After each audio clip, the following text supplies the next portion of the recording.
1978 Cincinnati Reds are on the air. Brought to you by the Stroh Brewery Company. Stroh's, from one sports lover to another. And by your local Marathon full-service dealers and distributors. And by Sharps Camper and Marine, East Center in Madisonville. By North City Ford, Vermont Drive, just off the Penny Ryle.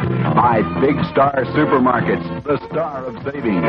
By Watson's, the family department store in Madison Square. By Bryant's Jewelry, Main and Court Streets, downtown. By UC Milk Company, makers of famous Goldenrod dairy products. And by People's Bank and Trust Company, everybody's bank.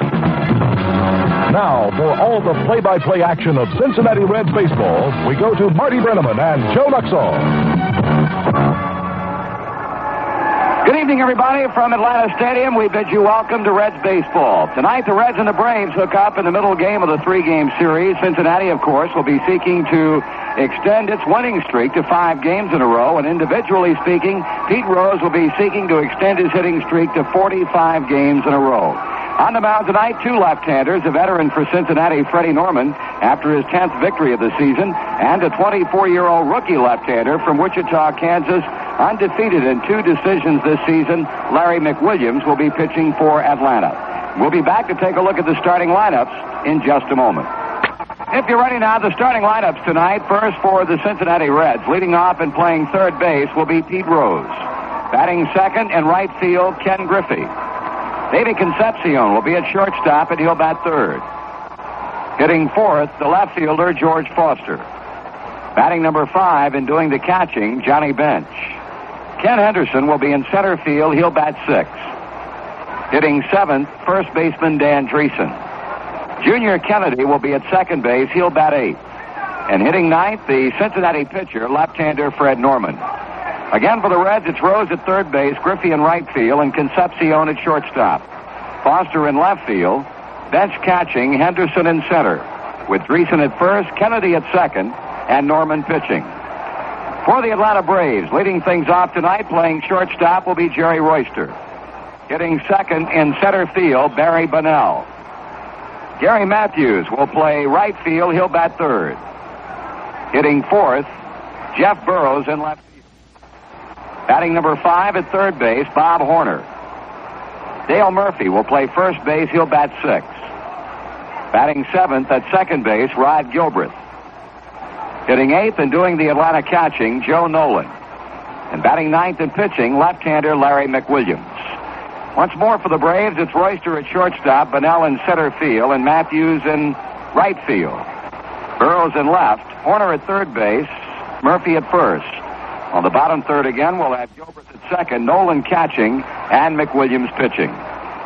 A beautiful night for baseball here in Atlanta, Georgia tonight. A crowd that they expect to be somewhere in the neighborhood of 30,000 on hand after the biggest crowd to see the Braves play at home all season long last night, 45,007.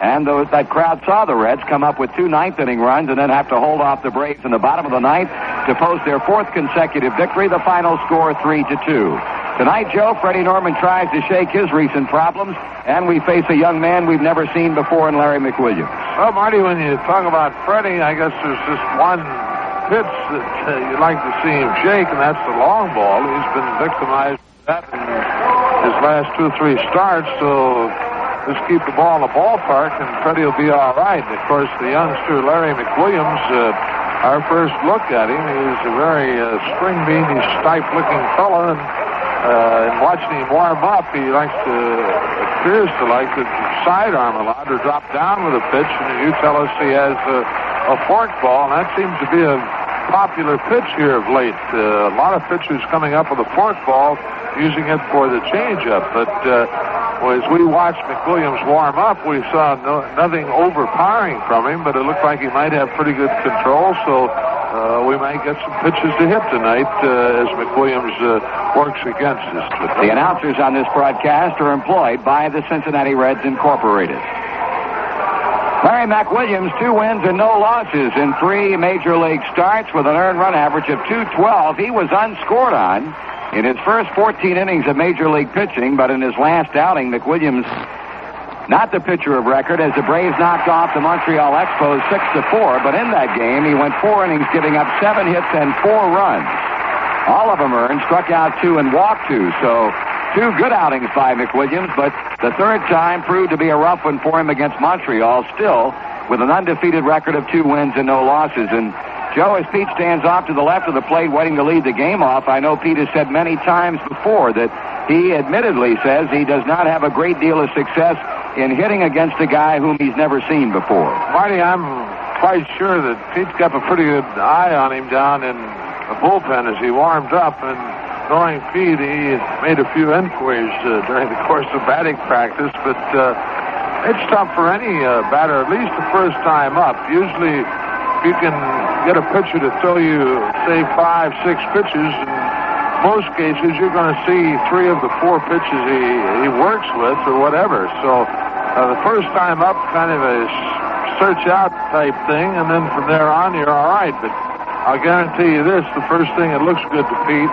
he'll be hacking on, as the boys say, and who knows, 45 might come in the first inning. Well, Larry McWilliams has somewhat of a mixed emotion about this ball game tonight. He pointed out in an article in the Atlanta newspaper today, the Atlanta Constitution, that he really figured that Phil Niekro might be the one who stopped this hitting streak by Pete Rose, but of course it did not happen. And somebody asked McWilliams after the game last night about how he felt about facing Rose tonight, and quoting Larry McWilliams, he said, "I don't really know how I feel about it. The pitcher who stops him has to have mixed feelings about it. He's a hero to baseball fans everywhere. I'm the enemy in their minds." So Larry McWilliams is ready to go.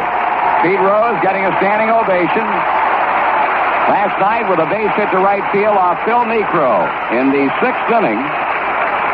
That equaled the record set back in 1897 by Wee Willie Keeler of hitting in 44 consecutive games. So if Pete gets a base hit tonight, he will have the all-time National League record, pre-1900, post-1900, and 56 games in a row, the only other streak still shooting at, and that, of course, set back in 1941 by Joe DiMaggio.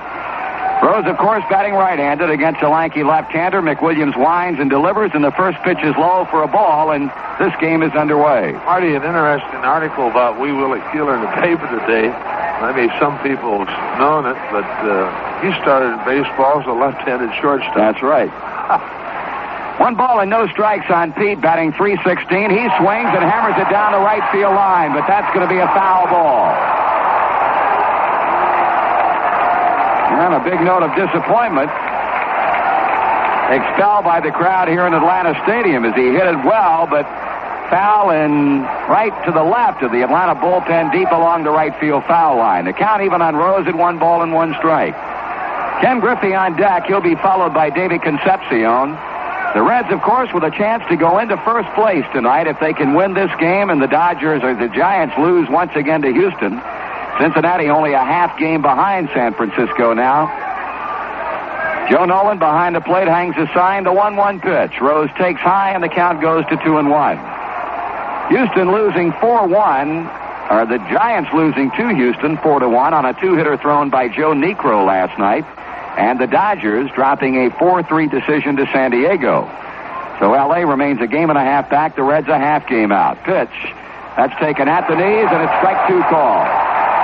Pete saying something to plate umpire Jim Quick as the count draws even at 2 balls and 2 strikes. Around the Braves infield, they've got Dale Murphy at first, Rod Gilbreth at second. At shortstop, Jerry Royster, and at third base, rookie Bob Horner. Jeff Burrows in left, Barry Bonnell in center, Gary Matthews in right, and Joe Nolan behind the plate. 2-2 the count on Rose. The break-even pitch, and Rose takes it high, a fastball, and the count goes full.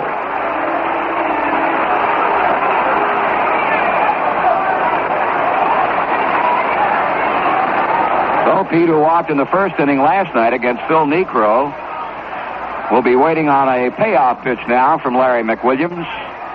And it's on the way to the plate. Swung on and hit again down the right field line, and again out of play.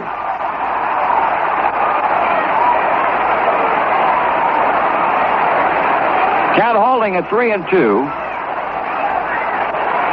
We begin a new month tonight, the Major League season now with 2 months left in regular season play to the day. The regular season, of course, closes out on the 1st of October.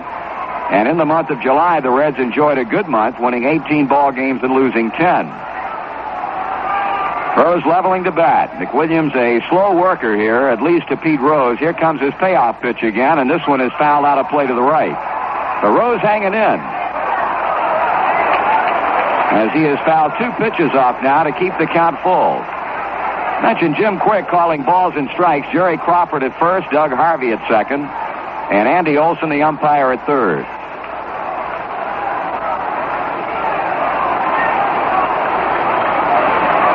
Outfield shading Rose around toward right.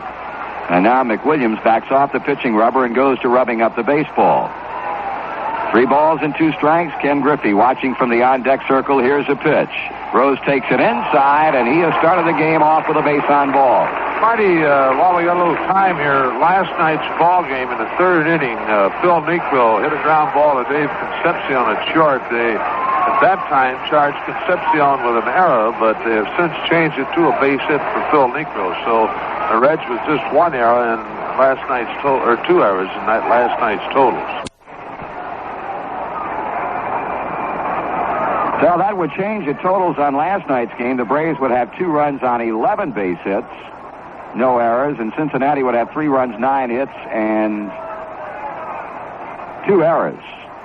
Pitch is on the inside corner to Ken Griffey for a call, strike 1.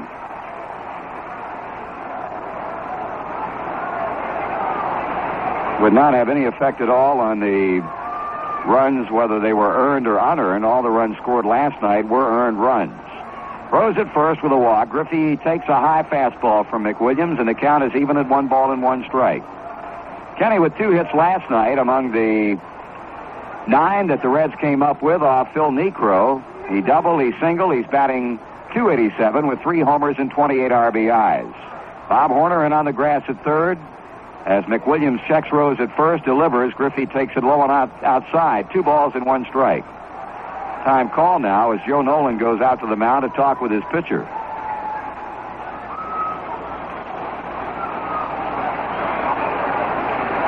Larry McWilliams, born in Wichita, Kansas, but grew up and attended high school in Hurst, Texas.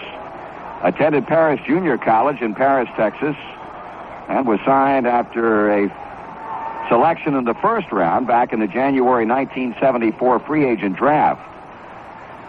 Griffey takes a strike, and it's even at 2-2.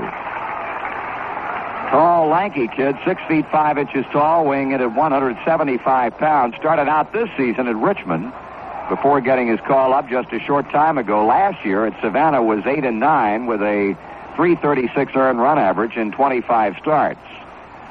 2-2 on the way to Griffey. Swung on, pulled down the right field line. That's going to be a fair ball. It goes into the corner. Rose round second. He comes to third. They're going to hold Pete up as Matthews returns to the infield, and Ken Griffey standing at second base with a double. So just like that, the Reds threaten here in the first inning against McWilliams and the Braves with runners at second and third. A walk to Rose, a double by Griffey, and Davey Concepcion will be the batter.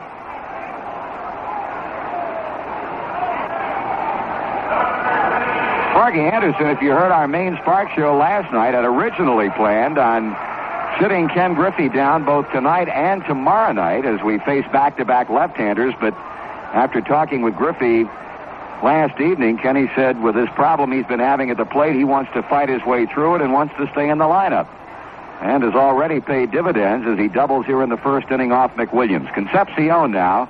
Davey takes it on the outside edge for a strike. David, a .301 hitter with 4 homers and 44 runs batted in. Rose at third, Griffey at second, nobody out. McWilliams out of the windup.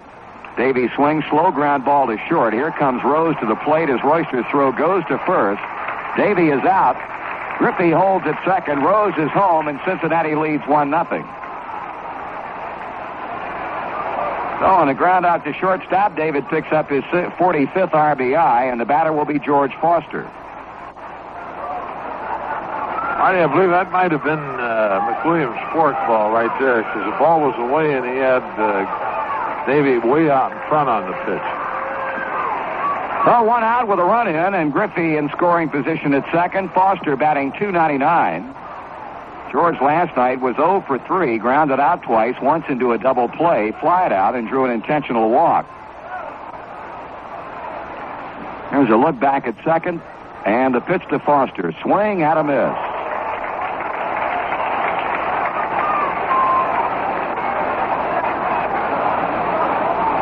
Johnny Bench due up next.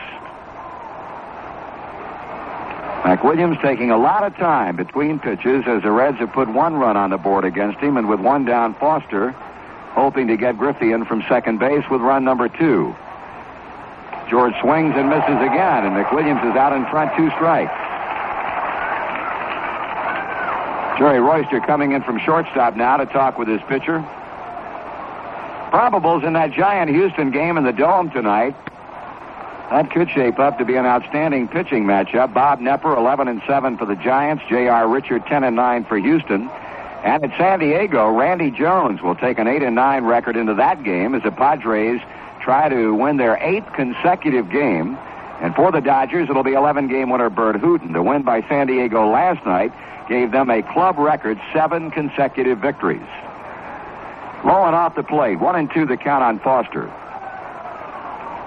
You've got 2 ball clubs with 7-game winning streaks in the National League. Houston will be seeking its 8th consecutive win, and the Padres will be doing the same thing against the Dodgers. 1 ball, 2 strikes. Foster waiting. That pitch again low, and it's 2 balls and 2 strikes. Of course, the San Diego Padres will be coming into Riverfront Stadium on Friday night.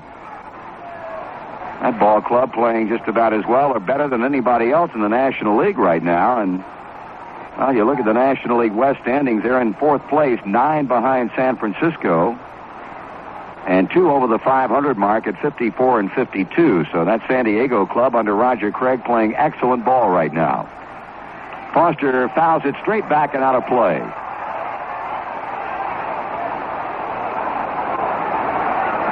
Game open as Pete Rose drew a base on balls. McWilliams missed on a 3-2 pitch after Pete fouled a couple of pitches off. Griffey doubled into the right field corner, and Concepcion's ground out to shortstop has gotten the first run of the evening home. Ready now with a 2-2 pitch. Foster strikes out swinging. 2 away in the Cincinnati first inning, bringing Johnny Bench to the plate. John hammered his 15th homer of the season last night, leading off the second inning. Batting .256 with 40 runs batted in.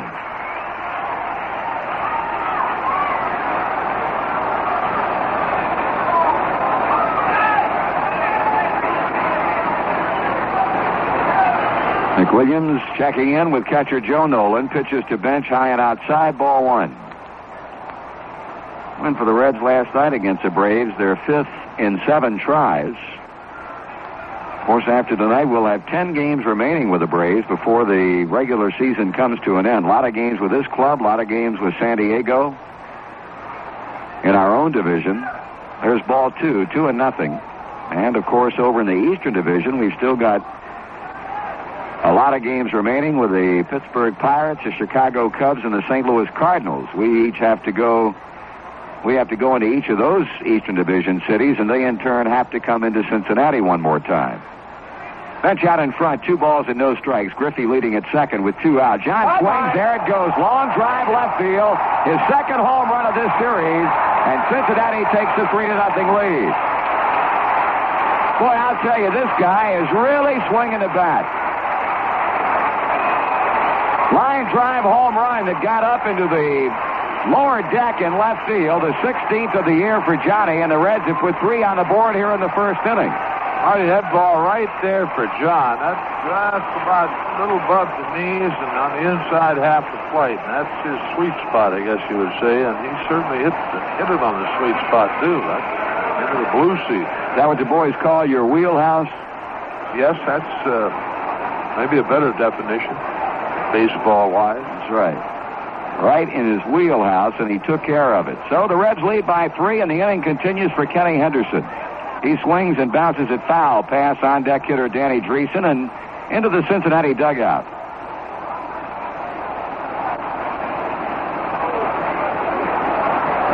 Henderson batting .227 with 2 homers. He's, of course, a former Atlanta Brave.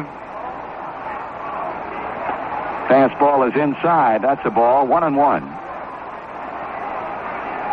Probably see Kenny back in center field tomorrow night as we face another left-hander in Preston Hanna. Tom Seaver, of course, will be on the mound for Cincinnati. Henderson swings and shoots it down the right side. That'll be out of play.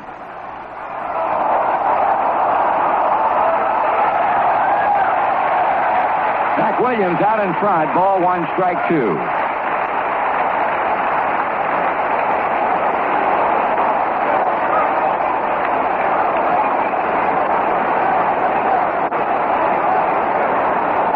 And the pitch to Henderson. Swing and a miss. He struck him out, and that's the inning. But Cincinnati got 3 runs on 2 base hits. And after a half inning of play, the Reds 3 and the Braves are coming to bat. Well, 2 big special dates highlight this weekend series between the San Diego Padres and Cincinnati Reds at Riverfront. Friday is teen night, and guys and gals through age 19 may purchase regular $4 reserve seats for only $2. There's a 7 o'clock ball game on Saturday, and then on Sunday, the fun-filled game between Reds players and their sons and daughters will get underway about 1:45. It's going to be a big weekend series with lots of extra special fun. Be on hand when the Reds meet the Padres at Riverfront this weekend. Once again, I want to allude to last night's game. Joe mentioned the fact they took away an error from Concepcion. That would give Cincinnati 1 error in the game rather than 2. Davey had been charged with 1 on the ground ball off Phil Necro's bat in the 3rd inning, which they later changed into an infield base hit. And then Danny Dreesen was charged with an error on a ground ball off Biff Pocoroba's bat in the 2nd. So with the error taken away from Concepcion, the Reds thus would have been charged with only 1 error last night. Freddie Norman leading 3-0 as we go to the bottom half of the 1st inning. He will be trying to equal Tom Seaver's club leading 10 wins. If he can knock off the Braves tonight. Freddie has lost 6 times, and he'll be facing Jerry Royster, Barry Bonnell, and Gary Matthews in the home half of the 1st inning. Norman making his 24th start. He carries into the game an earned run average of .348, and as Joe mentioned, the big problem Freddie has had lately is that long ball.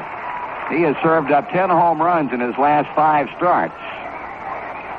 And this is something that, throughout Freddie's career has plagued him off and on, and right now he's in one of those spells that he hopes to turn around beginning here in Atlanta. Jerry Royster, the leadoff batter and Brave shortstop. Norman sends in a taken strike. Jerry batting .273 with a homer and 26 RBIs. He takes a pitch on the outside corner, and that's strike 2 call.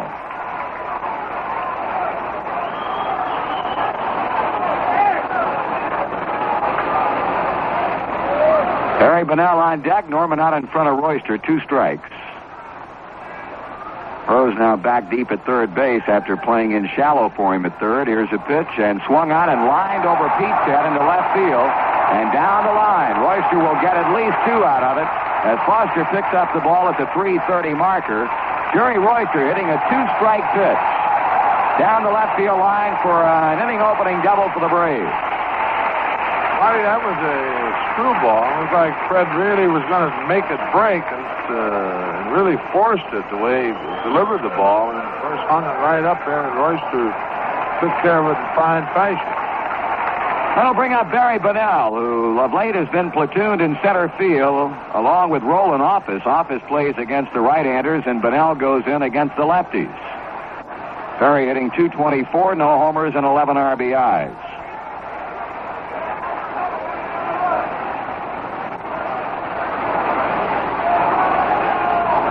Norman looking down to bench now with a stretch.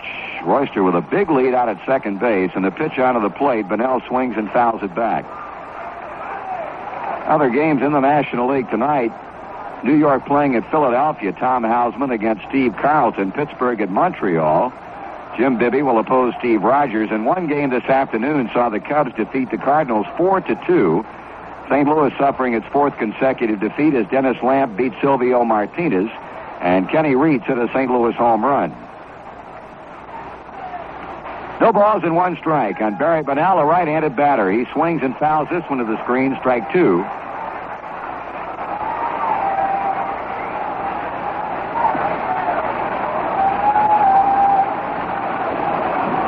That loss last night suffered by Atlanta dropped them into a last-place tie in the National League Western Division with the Houston Astros, both clubs with identical records of 48 wins and 56 losses. 14 behind the San Francisco Giants. So that San Diego club with a 5-game advantage over both the Braves and the Astros. Bunnell behind, swings, fly ball, right field. Griffey running hard, cannot get it. Ball bounces over the fence on 1 hop. Jerry Royster will come on in to score. A ground rule double for Barry Bunnell and Freddie Norman. Getting off to a not-so-hot beginning, and it's now a 3-1 ball game. We'll pause for station identification on the Cincinnati Reds Baseball Network. To keep your midday bright and lively, you need 94 KTG and Holly Kramer. Holly's refreshing outlook will keep you entertained, and at noon there's news of all kinds for your information. It's Holly Kramer, 9 till 2, here on WKTG, Madisonville, Kentucky.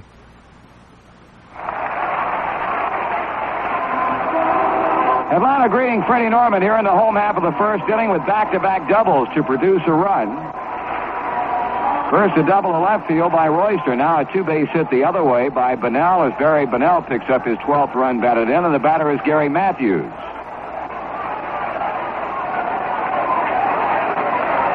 Matthews batting .283. 11 homers, 39 RBIs. Takes a pitch high, ball 1. Matthews was up in the 9th inning against Doug Bear last evening with the bases loaded and nobody out, and struck out on a 3-2 pitch. He grounds one by Rose and into left field for a base hit. Bunnell had to hold to see whether or not either Rose or Concepcion had a play, so as a result, he is just able to advance to third base. 3 batters, 3 base hits. And we may get some activity in the Cincinnati bullpen as Jeff Burroughs steps in.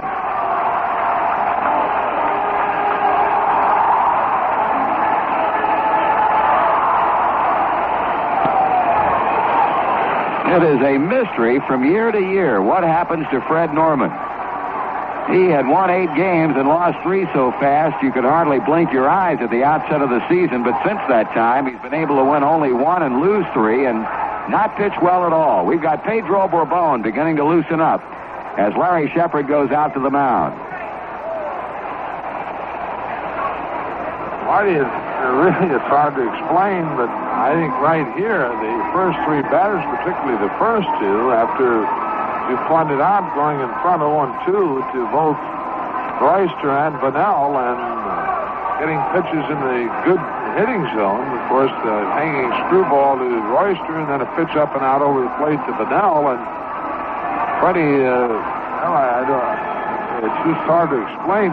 You start trying to overthrow the ball and do things that aren't natural for you, and you get in a little bit of trouble. You don't have your proper stuff. The ball straightens out, and of course you just have to really concentrate out there. And boy, once you get ahead of a man 0-2, you feel like you have him in the palm of your hand. So hopefully, if Shep's little talk with Freddie will straighten things out here in a hurry. Shepard back to the dugout and into hit now with runners on the corners and nobody out. The National League's leading hitter, Jeff Burroughs, batting at .321. Burroughs with 2 doubles and 3 times up last night. Now owns a 5-point lead over second place Pete Rose. Burroughs takes it low and inside a ball.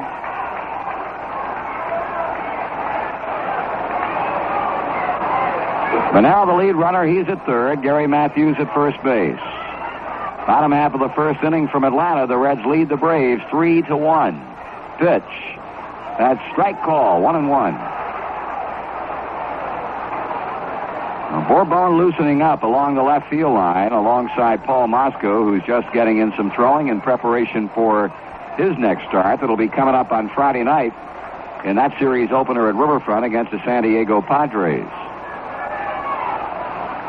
Check of the runner Matthews with a throw to first base, and Gary steps back. The Defensively for the Reds tonight, Dreesen, Kennedy, Concepcion, and Rose in the infield. Foster, Henderson, and Griffey from left to right in the outfield, bench behind the plate. Outfield, shading Burroughs just a bit toward left. Count, a ball and a strike. The pitch. Swung on and lined by Concepcion. Here's another run home. On to second goes Matthews, and the Braves have chalked up 4 consecutive base hits, and it's now a 3-2 ball game.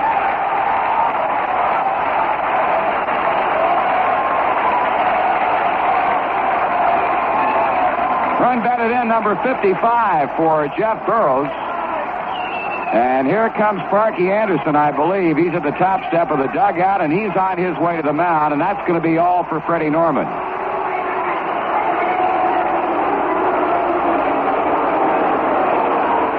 So Norman not able to retire a batter in the first inning, giving up doubles to Royster and Bunnell and singles to Matthews and Burroughs to get the Braves to within 1 run. And on now to pitch for Cincinnati will be right-hander Pedro Bourbon. So we've got a break in the action here in the bottom of the first inning, and we'll be back to Atlanta Stadium in just a moment. Freddie Norman's night consists of pitching to 4 batters. Atlanta responds with 4 base hits. They've scored 2 runs and have 2 on as Pedro Bourbon comes into the game. Bourbon 5-1 in 45 relief appearances, sporting a .412 earned run average. He'll be facing Bob Horner, followed by first baseman Dale Murphy, and then the second baseman Rod Gilbert will be up to hit.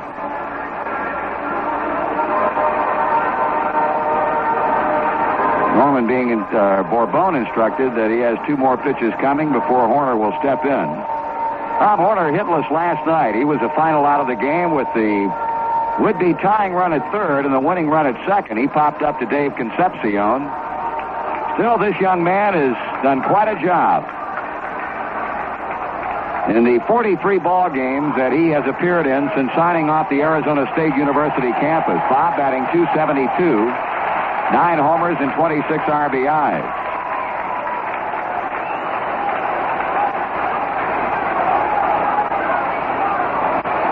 Bourbon delivers, and Horner takes a strike.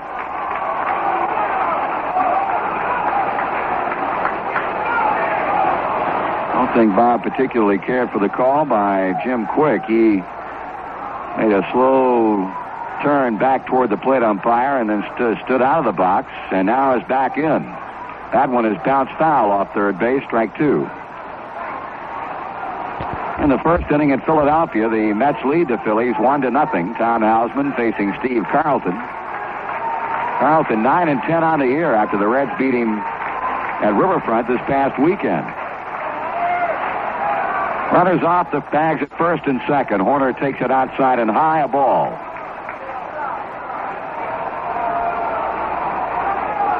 One ball and 2 strikes. He swings and hits a very high fly ball into straightaway left field. Foster in a few steps, waiting on it, and makes the catch for out number 1.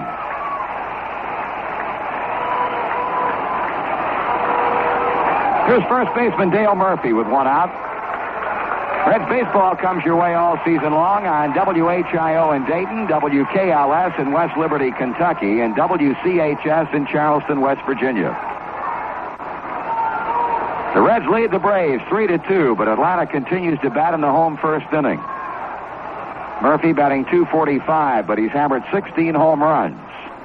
Takes a pitch high, ball 1. This Atlanta club has won 19 of its last 32 ball games. Swing and a miss.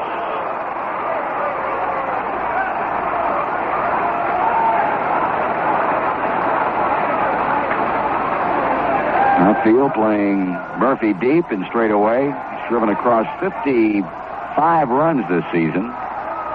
Leading the club are now tied with Jeff Burroughs, who earlier in this inning drove a run across.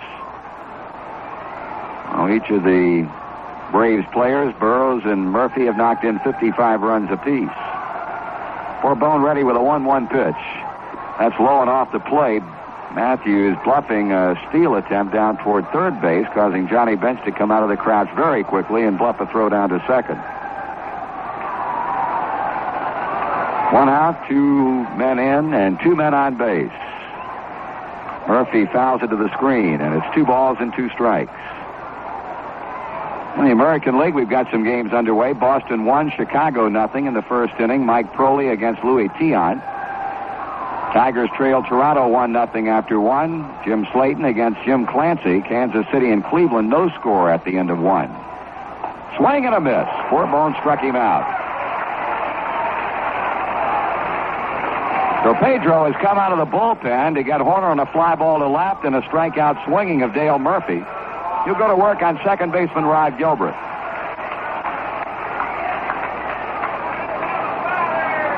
Other American League games tonight, not yet underway. Texas at New York, the Oakland A's at California, and Minnesota playing at Seattle.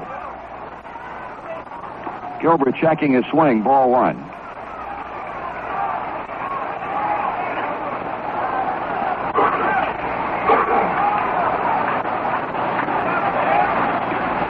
Breaking pitch on the outside corner, strike call.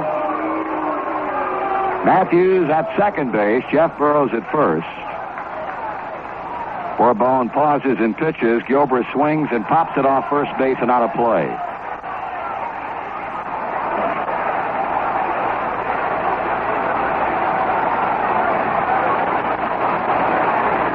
One ball and 2 strikes. Rod Gilbert, the .241 batter. He's the Atlanta second baseman. He swings and hammers one into center field. Henderson breaking back and is under to make the catch. So Bourbon does the job. Atlanta gets 2 runs on 4 hits. They strand 2. And at the end of 1 complete, the Reds lead the Braves 3-2. Well, the first inning that saw the emphasis on offense, the Reds scored 3 times. The Braves answer that with a 2-run outburst. And now we go to the second, leading by 1 run. And it'll be Danny Dreesen, Junior Kennedy, and Pedro Bourbon, the bottom third of the Reds' batting order. In the first inning, Larry McWilliams started his problems out by walking Pete Rose. Ken Griffey then doubled down the right field line. Dave Concepcion grounded out to shortstop with Rose scoring. And after a strikeout of Foster, Johnny Bench hammered his second home run of the series and his 16th of the year to give the Reds runs number 2 and 3. Here's Dreesen and here's McWilliams, and the pitch is swung on and missed. Fork ball.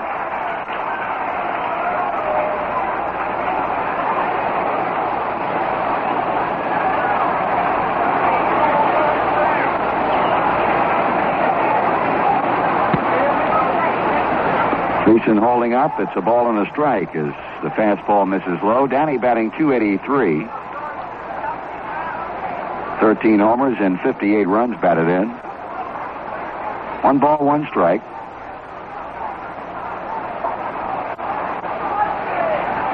That's taken low and inside. 2-1.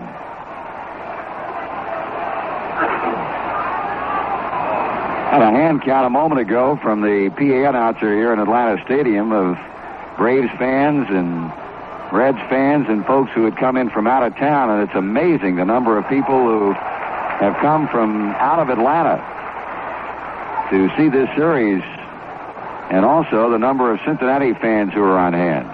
Dreesen swings and misses, 2 balls and 2 strikes.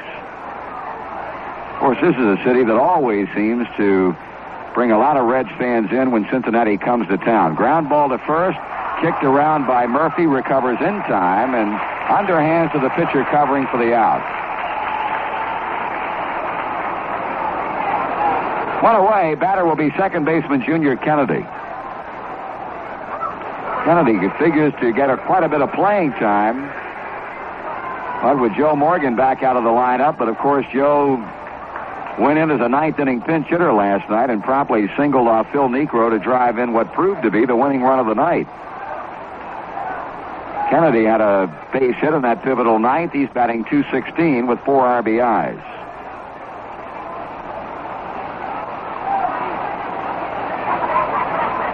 Swing and a foul to Nolan Smith, strike 1.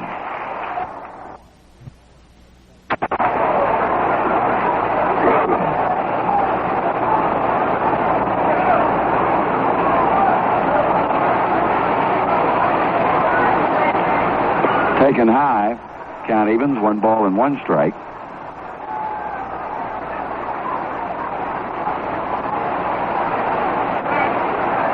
In the top of the second inning, 1 down. The Reds 3, the Braves 2.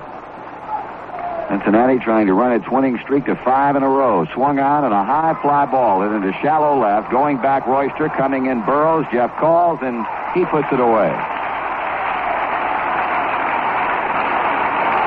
So 2 down as Pedro Bourbon strolls plateward. Bourbon has been to the plate 7 times this season, has a base hit and a run batted in.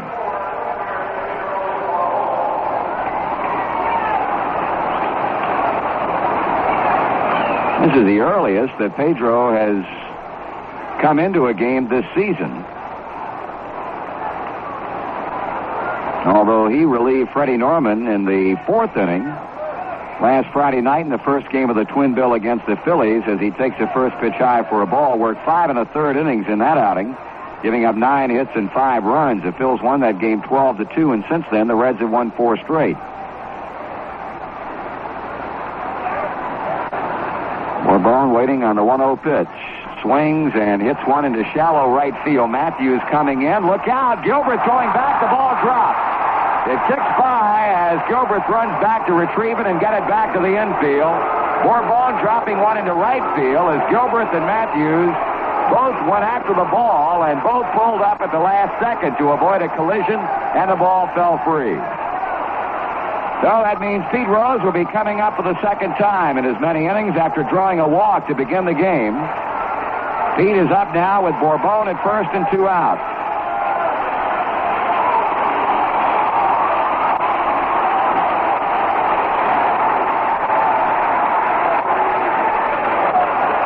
Rose came in to score a run after getting a walk in the first inning. And for Pete, his 72nd run scored of the season. Against left-handed pitching, he has been batting during this 44-game hitting streak, .364, going 24 for 66. And against right-handers, batting a torrid .397 overall, .385 has been his batting average to lift his overall mark from .267 to his present .316. McWilliams looks to Bourbon, delivers to Rose. Ground line drive caught by the pitcher. Larry McWilliams just took away a certain base hit from Pete by spearing his line drive, and that ends the inning. That ball was absolutely tattooed, and McWilliams, with reflex action, threw his glove off to his right and picked it off. No runs, 1 hit, and 1 left. In the middle of the second in Atlanta, the Reds lead the Braves 3-2. Well, there's a lot of baseball action coming up at Riverfront in August and September, and now's the time to make your plans to be on hand. The Padres and the Braves visit on the next homestand, while later this month, we'll see the Cardinals, the Cubs, and the Pirates. Then in September, the Reds face all 5 rivals in the National League West, with the Giants coming to town Saturday, September 9th, and Sunday, September 10th. And then the Dodgers in for 3 games, September 26th, 27th, and 28th. Make your plans now and purchase your tickets in advance. A batter in the Atlanta lineup, Joe Nolan, for openers here in the home second against Pedro Bourbon, who came on after Freddie Norman was knocked out. The Braves coming up with 4 consecutive hits off of him, and Bourbon proceeded to retire Horner on a fly to left, struck out Murphy, and got Gilbert on a line drive to center. Nolan batting .218. Pitch to him, and to the left-handed batter, a breaking pitch for ball 1. Joe has hit 2 home runs, and both of them came in the same game last Friday night here against Montreal. He swings and fouls at the plate. He hit 2 in that game, so did Bob Horner, and then for good measure, Horner came back to crack 2 more in the 9-6 win over the Expos here on Saturday night. 1 ball, 1 strike. Nolan settles in as Bourbon looks to bench. Here's a pitch. That's upstairs, 2 balls and a strike. McWilliams to follow, and then the leadoff batter, Jerry Royster. High and inside, ball 3.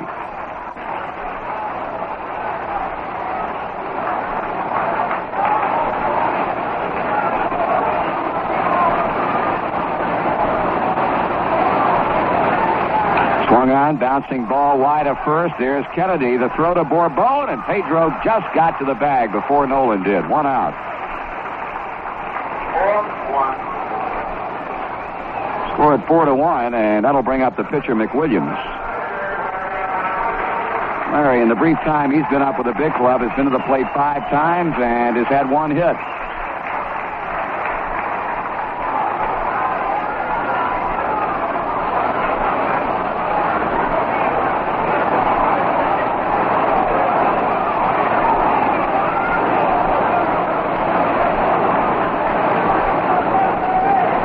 McWilliams, a left-hander all the way. He chops it foul, and Bench goes out to pick it up. Ball bounced foul first. John coming up with the ball barehanded and putting the tag on McWilliams, hoping that maybe Jim Quigg did not see that ball hit foul, but he did. Ball being thrown out of play, so with pitcher against pitcher, no balls and 1 strike.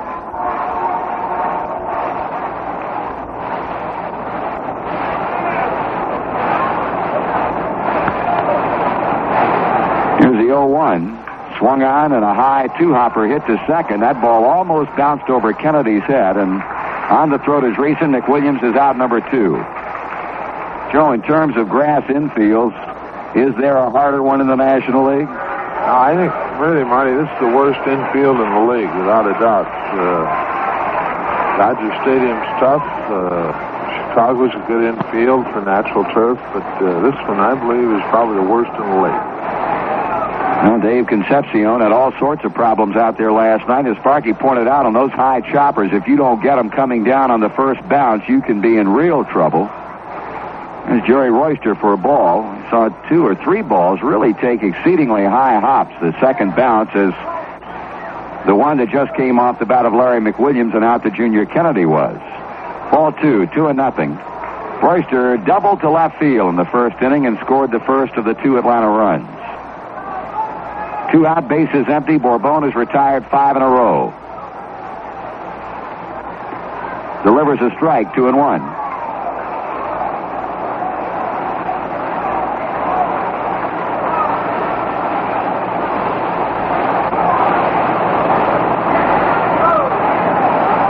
That's way outside. 3 balls and 1 strike.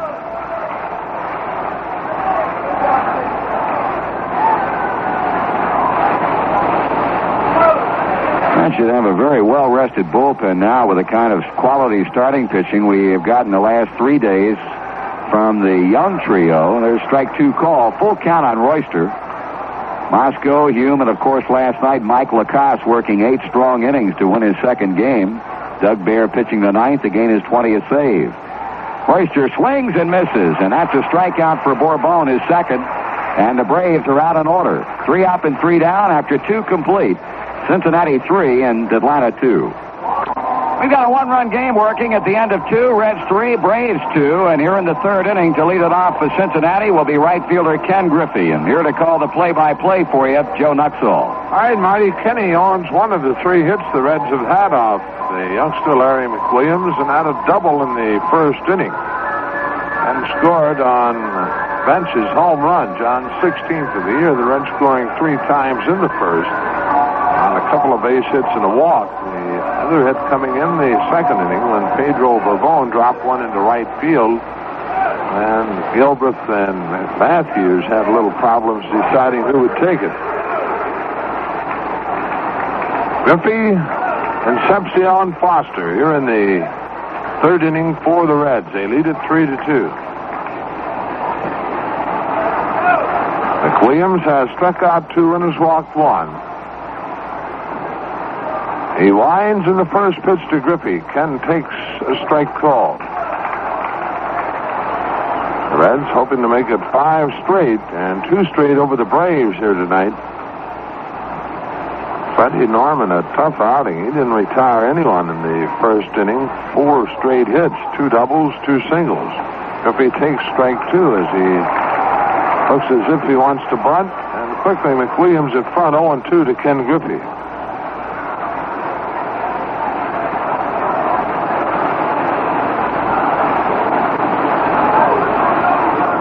Field about straight away to Kenny.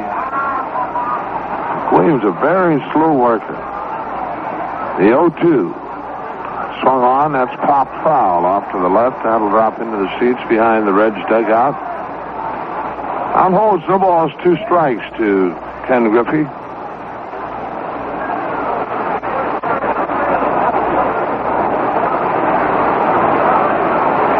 Reds off Thursday, and then the San Diego Padres move into town for 3-game series over the weekend. And the Braves back, and the Reds back on the road, starting at San Diego, Pittsburgh, and Chicago. Again, the 0-2. Griffey takes it inside, a fastball. 1 ball, 2 strikes.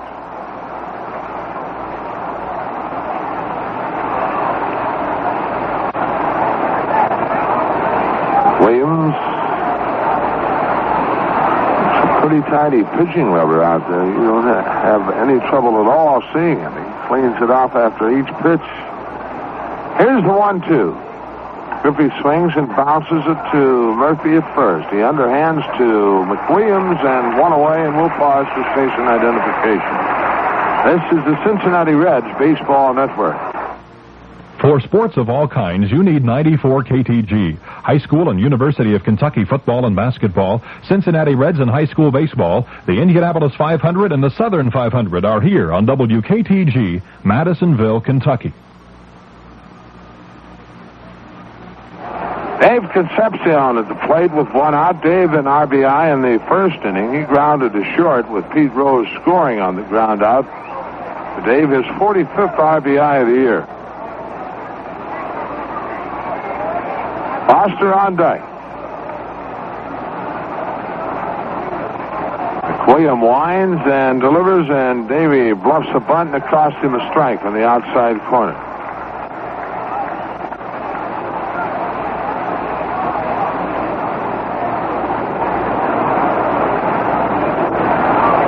Williams, no hurry at all. Boy, he takes a lot of time between pitches.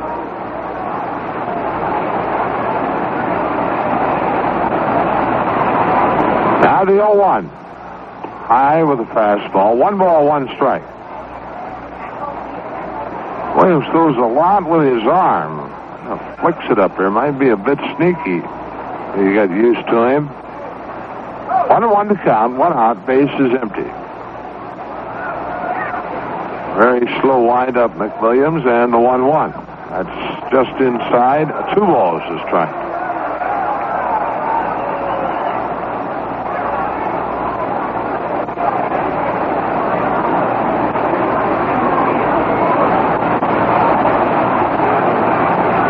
On the count.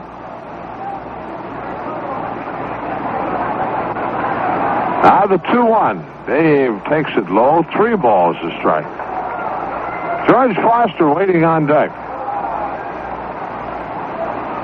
Reds and the Braves have played 7 times this year, this being the 8th. The Reds winning 5, the Braves 2. 3 balls to strike. McWilliams back to the plate. Davey checks his swing, and that's ball 4. The pitch low and inside. Second walk issued by McWilliams, and George Foster steps in. Foster struck out in the first inning.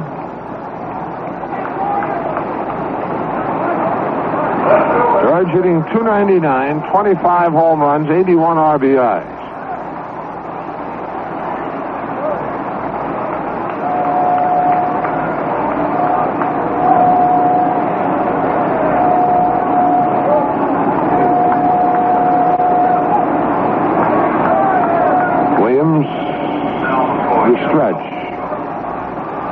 And the pitch. Foster swings and chops it foul over the Cincinnati dugout and back out. 0-1.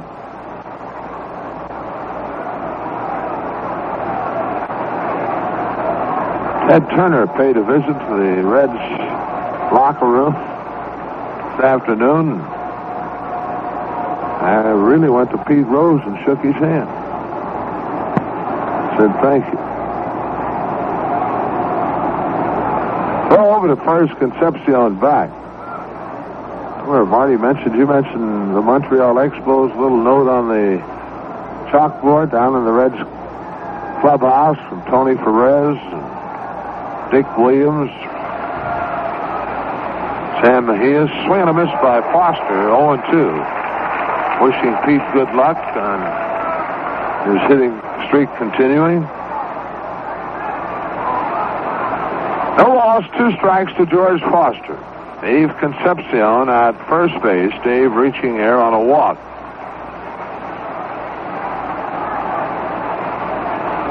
Williams ready, throws over to first, and Concepcion steps back.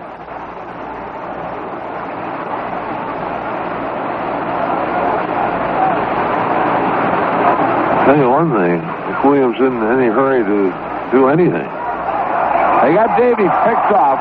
Murphy with the ball. He flips it to Gilbreth, and they put the tag on Concepcion. The play going 1-3-4, and that's 2 out. So Harry McWilliams picks Concepcion off at first base. 2 away. Count 0-2 to George Foster.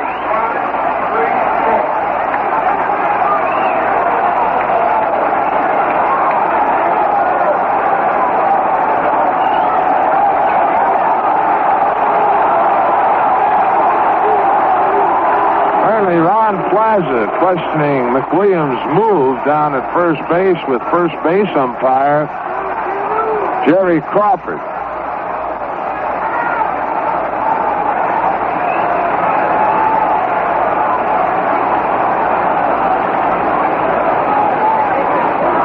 Foster now backs away from the plate as McWilliams takes forever to get a sign.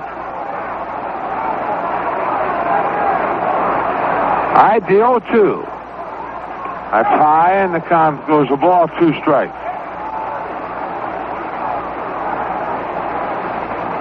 Reds leading at 3-2. Scoring 3 times in the first inning. The Braves picking up 2 in the bottom half of the inning. Williams into the line and the 1-2. Foster swings and pops it into right center field where Gary Matthews is there waiting and has it, and that's the inning. Reds in the inning, no runs, no hits, no errors, no one left on base, and at the middle of the third, Cincinnati 3, Atlanta 2. Point line in the bottom half of the third, it'll be Barry Bonnell, Gary Matthews, and Jeff Burroughs. Bonnell a double to right field in the first inning to score Royster, who had double off Freddie Norman. Bonnell's 7th double of the year and his 12th RBI. Braves have had 4 hits in the game, and all 4 of them coming in the first inning. Doubled by Royster, Bonnell, and a single by Matthews and Burroughs before Bourbon came on to hit Horner on a fly ball to left, striking on Murphy, and Gilbert a fly ball to center to end the inning.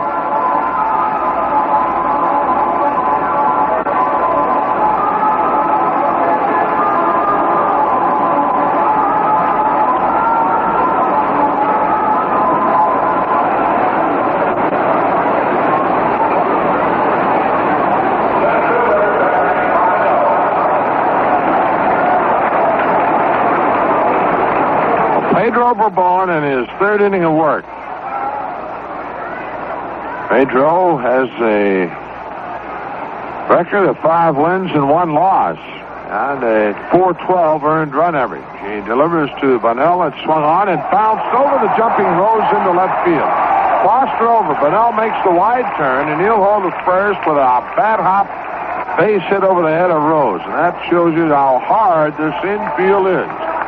Ball on a second bounce over the head of Rose, who Pete can get off his feet pretty good, but not quite that high. Hit number 5, first off Bourbon, and the batter is Gary Matthews. Matthews is single to left field in the first inning.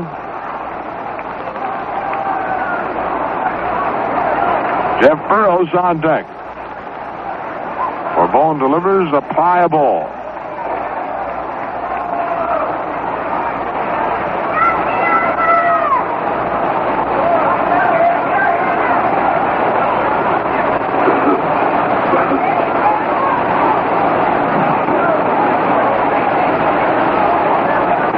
Leads at first. Bourbon has the sign. The 1-0. Matthews swings and fouls to the screen. Count evens 1-1.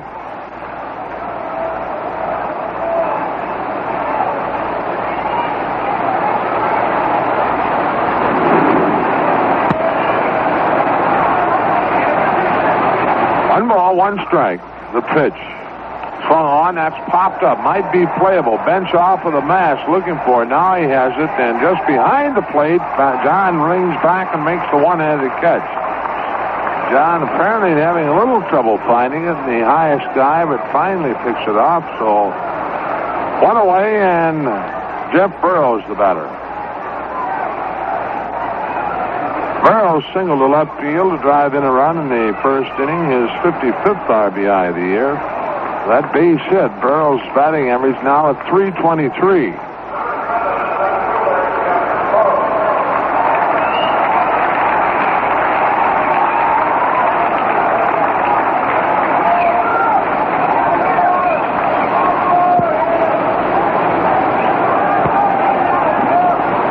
Orban works. Burroughs takes a strike at the knees on the outside corner.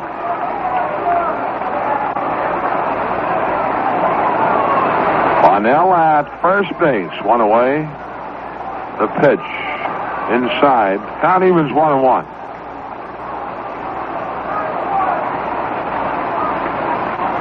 Outfield playing Burroughs straight away.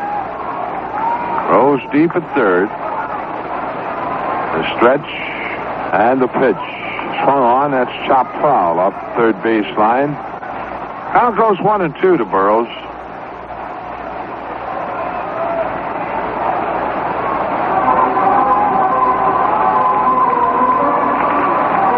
With the new baseball, waiting on Burroughs to step back in.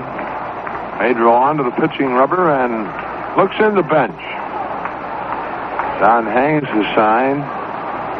Pedro the stretch and the 1-2 pitch. Swung on, ground ball. Concepcion is short. Kennedy and back to Dreesen. Easy double play, and that's the inning. For the Braves, no runs, they get a hit. The Manoeras, no one left on base, and at the end of 3, Cincinnati 3, Atlanta 2. Reds lead 3-2 as they bat in the top half of the fourth inning. Johnny Bench will lead it off, and then it'll be Ken Henderson and Dan Dreesen. John in the first inning hit his 16th home run of the year with Kenny Griffey on base. For John, he has now 42 home runs. Along with 42 runs batted in, along with the 16 home runs. Reds getting 2 hits in that first inning and picking another up in the second. Pedro Borbon owning the third hit. Williams has struck out 2 and has walked 2. He walked Rose leading off the game and Concepcion in the third, but Williams picked Dave off at first base. But Johnny Bench to lead it off.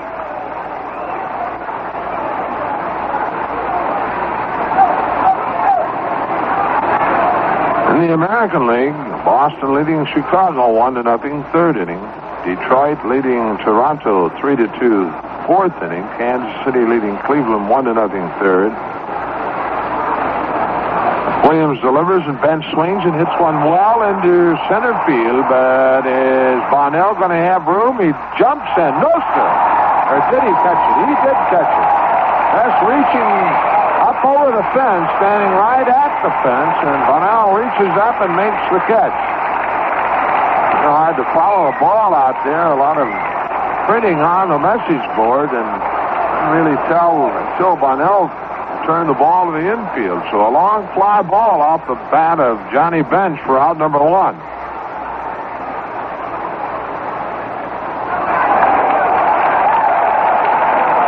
Bonnell reaching arm's length above the fence to pick it off. So with 1 away, Ken Henderson the batter. Henderson struck out in the first inning. But Williams delivers and Henderson swings and misses. Ken has hit 2 home runs and has driven in 13. Hit 1 home run, one of the 2 since joining the Reds. And a big one off Steve Carlton in Philadelphia the last time we were in Philly. Fastball misses outside. Down even 1-1.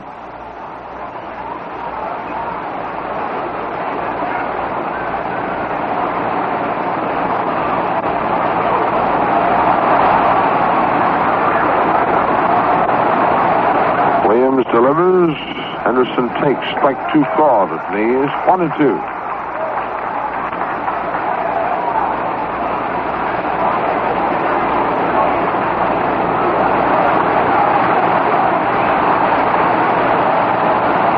Two strikes to Ken Henderson. A wind in the pitch. Check swing, ground ball. That rolls up the first baseline fair. McWilliams picks it up and starts chasing Kenny Henderson, who starts backpedaling. And finally, McWilliams turns and goes to Murphy at first base for the out. 2 away, and Dan Dreesen the batter. Dreesen grounded to Murphy at first base, leading off the second inning.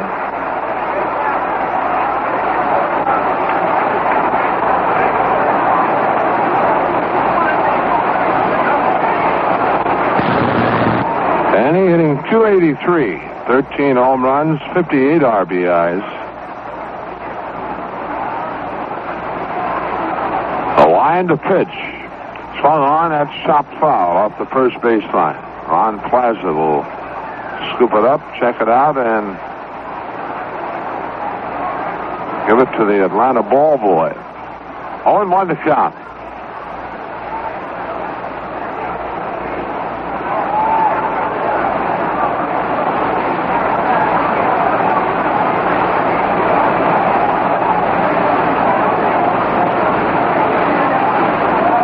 Into the pitch, swung on, that's line foul down the left field line, and McWilliams in front, 0-2 now to Dan Dreesen.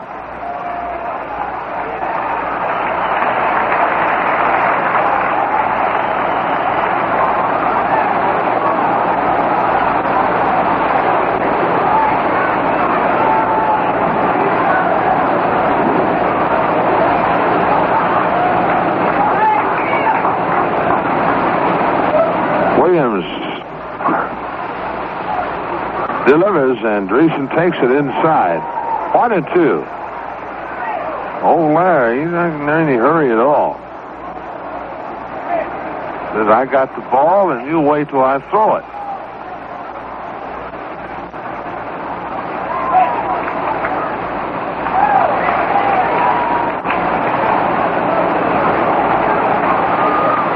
All right, the 1-2 pitch. That's outside. 2 balls, 2 strikes.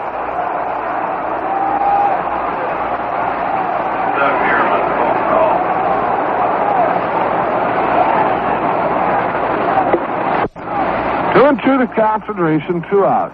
Bases empty. The Reds with a 3-2 lead here in the 4th inning. And McWilliams delivers the 2-2. Dreesen takes it low and inside, and the count goes full to Danny.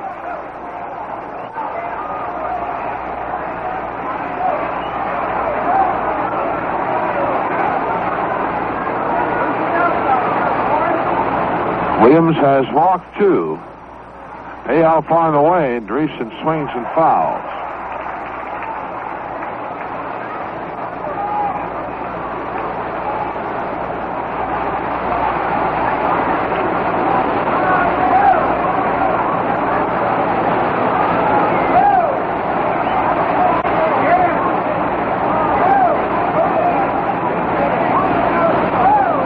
Tell you one thing, I'd recommend the umpires get the watch out on this young man. Takes a lot of time between pitches. There's ball 4, low and outside, and Dreesen reaches first on a walk for McWilliams. The second, third allowed, and that'll bring Junior Kennedy to the plate. Junior fly ball to left field in the second inning.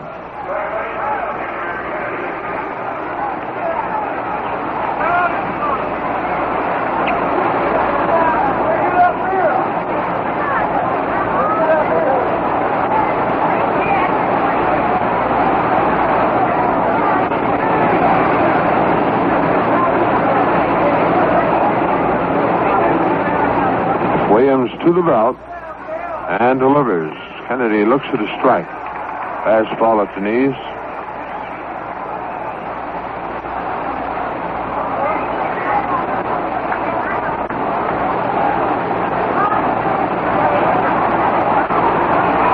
Williams has his sign. The 0-1. Junior takes strike 2 on the inside corner. So quickly McWilliams in front 0-2 to Junior Kennedy. At Montreal in the 4th inning, the Expos leading the Pirates 4-0. 0-2 the count to Junior Kennedy. Williams the stretch. And the 0-2. Swung on, that's bounced to Horner. Off his glove into left field. On his way to third is Dan Dreesen, and we have him on the corners with 2 out and Pedro Bourbon, the batter. That'll be an error charge to Bob Horner, the Atlanta third baseman. First error in the game.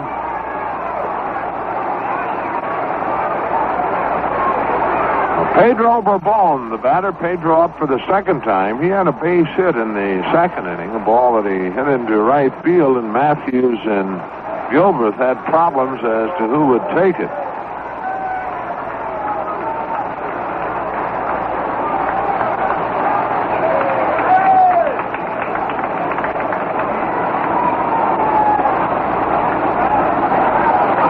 Time call now. Joe Nolan, the Atlanta catcher, going out to have a word with Larry McWilliams.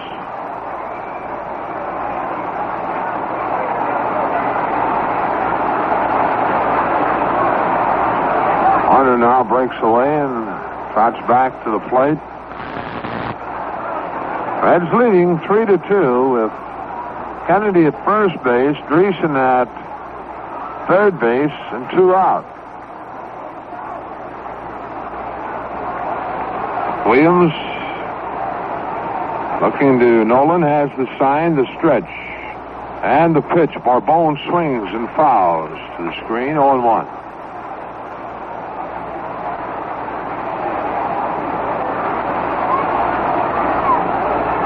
Reds, of course, in last night's victory, their 26th one-run victory of the year in 37 played. Right now leading by 1, 3-2. Williams to the belt, and his pitch. Bourbon swings and misses a high fastball. 0-2 the count.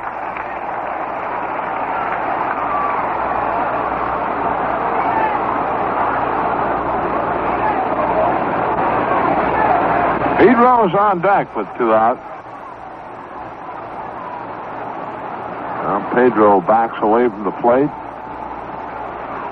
Back in. And McWilliams got his sign from his catcher Nolan. A stretch. And the 0-2. Swung on. That's hit in the right field where Matthews waits on it. And he has it. And that's the inning. Reds, no runs, no hits, 1 Atlanta error. 2 runners left on base. And it's the middle of the 4th. Cincinnati 3, Atlanta 2. For Atlanta in the bottom half of the 4th inning, it'll be Bob Horner, Dale Murphy, and Rod Gilbreth. Horner up 1 time in the game with a fly ball to Foster in left field. A very high fly ball. Pedro Bourbon in his 4th inning of work has given the Braves 1 hit. That a leadoff single by Barry Bonnell in the 3rd inning. A high chopper over the head of Pete Rose. Pedro came back via Matthews to pop out to bench in foul territory, and then Jeff Burrows to ground into a 6-4-3 double play to end the inning.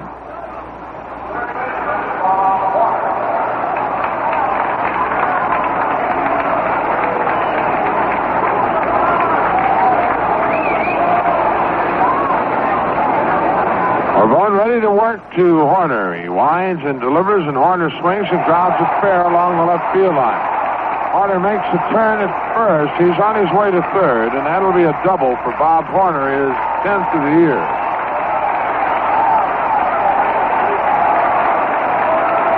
Second hit off for Bone, and the 6th in the game for Atlanta. That brings Dale Murphy to the plate. Murphy struck out in the 1st inning.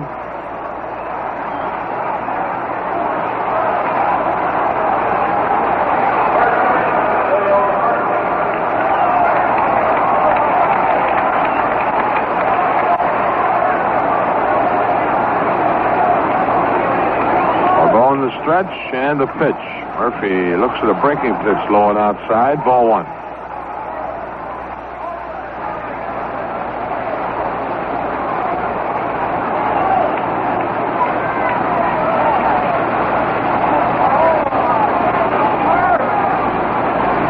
Delivers, and it swung on and fouled back and just under our booth. 1-1 the count.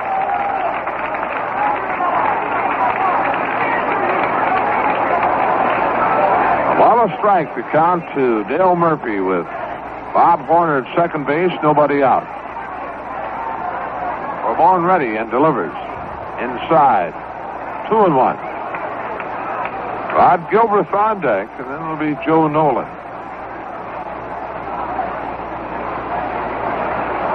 Pedro has his sign, the 2-1 delivery. Swung on, that's grounded to Concepcion, that's short. Horner returns to the bag at second to throw to Dreesen. 1 away. That brings Rod Gilbert to the plate. Gilbert ended the first inning with a fly ball to Henderson in center field.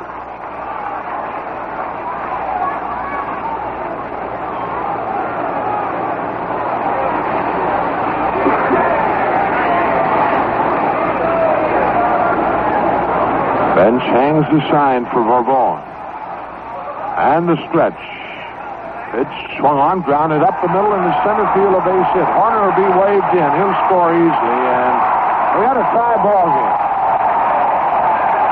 Rod Gilbert with his 21st RBI of the year, a single up the middle. And the Braves have tied it up here in the fourth inning at 3-3. At number 7 for Atlanta. Gilbert at first base with one out, and catcher Joe Nolan, the batter. Nolan hitting .218, 2 home runs, 9 RBIs. On deck is Larry McWilliams.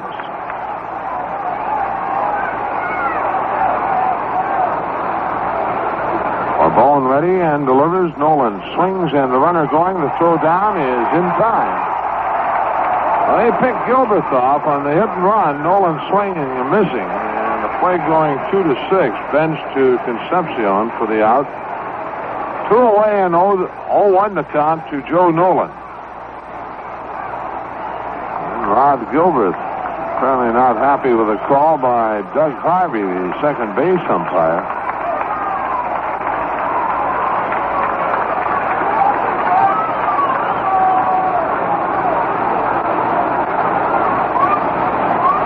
Ball works from the windup. The 0-1 to Nolan. Going inside with the breaking pitch. 1-1.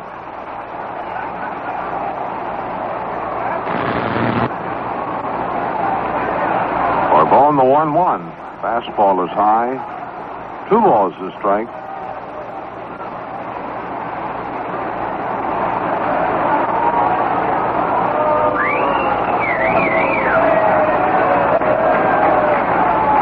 And the 2-1 delivery. Nolan swings and pops it up. Pete Rose, Dave Concepcion. Dave calls for it on the infield, the left side, and has it, and that's the inning, but not before Atlanta gets a run on 2 hits. There were no errors, no one left on base, and the end of 4. The Reds 3 and the Braves 3. The Reds bat in the top of the 5th inning. We'll pause for station identification. This is the Cincinnati Reds Baseball Network. If you would like some good company during the afternoon, it's 94 KTG and Bob Kelly. Stacks of records add up to a lot of entertainment. It's Bob Kelly, 2 until 7 daily, here on WKTG, Madisonville, Kentucky. 4 inning totals show the Reds 3 runs, 3 hits, no errors. The Braves 3 runs, 7 hits, and 1 error. That would be Pete Rose leading it off in the 5th inning, robbed of a base hit his last time up when Williams picked off his low liner. So, Marty, get him on. Let's get some runs. Well, let's see what we can do. Pete had a walk in the 1st inning, scored a run, and hit a wicked line drive. McWilliams threw his glove off to the right to play it. That was back in the 2nd, and now Pete is up leading off the 5th inning, and we're tied at 3 runs apiece. Cincinnati has had only 3 hits, 2 of them in the 1st inning, a double by Griffey, a 2-run homer by Johnny Bench, and then a single by Pedro Bourbon in the 2nd. Time call, Rod Gilbreth running in from second base to talk to McWilliams.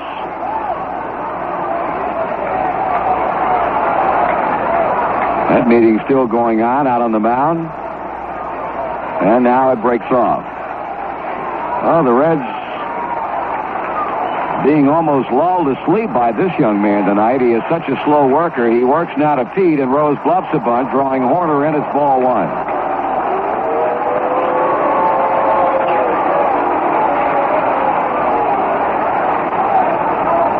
Horner now playing just about even with the grass at third base. The 1-0 pitch. Pete takes it inside, a breaking ball. 2 balls and no strikes.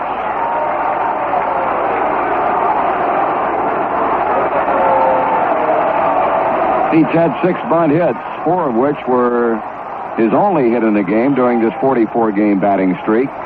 But of late, third basemen have been playing him shallow. He swings and grounds to short. It's gloved by Royster, and he throws him out. 1 away.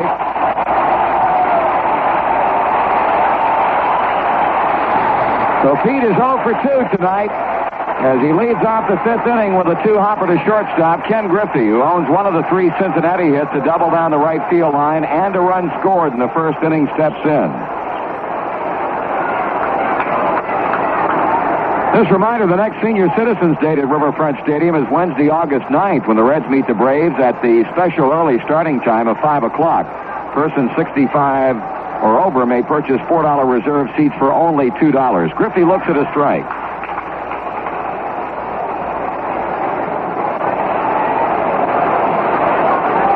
Kenny, after the first inning double, bounced out first baseman of the pitcher covering in the 3rd inning.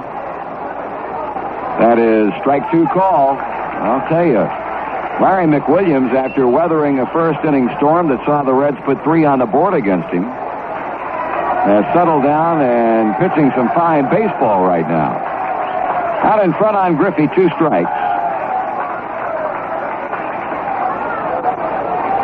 Griffey swings and fouls it off the bat handle by third base, running over Horner beyond the Reds dugout, and the ball falls out of play.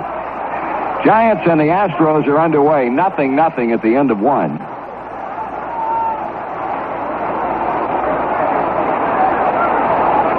Reds got 3 in the first, Atlanta with 2 in the bottom of the same inning, and then came back to tie it up in the 4th on a double by Horner and a single by Rod Gilbreth. Griffey waiting once again on the 2-strike pitch. Here it is. That's low and skips by catcher Joe Nolan. Ball 1 and strike 2.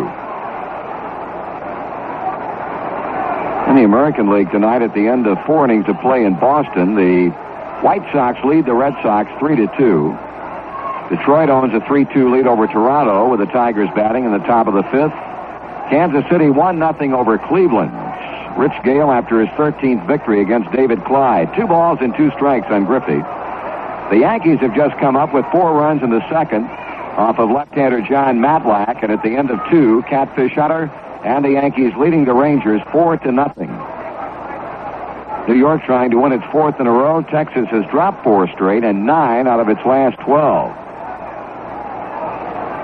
We're in the 5th inning here in Atlanta. The 2-2 pitch to Griffey. Swung on, fly ball hit back into left field. Burrows going back and just short of the warning track. He makes the catch.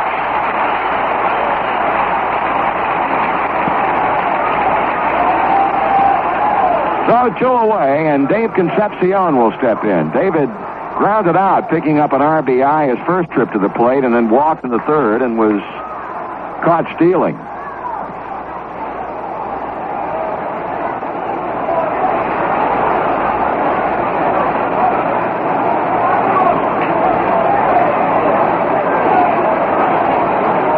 Williams has not legitimately retired the side in order. He faced only 3 batters in the 3rd inning. There's a pitch below the knees for a ball.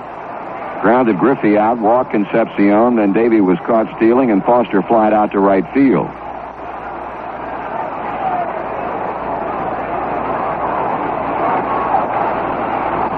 Davey swings and sends a high, deep drive back into left field, and the Reds take a 4-3 lead. Second home run tonight for Cincinnati and number 5 of the year for Dave Concepcion as he makes the grand tour. Johnny Bench got him in the first inning, and Davey plays long ball in the 5th. The Reds jump out in front by 1.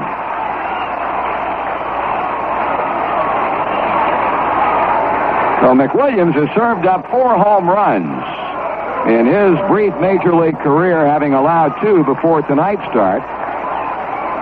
And the inning will continue now for George Foster.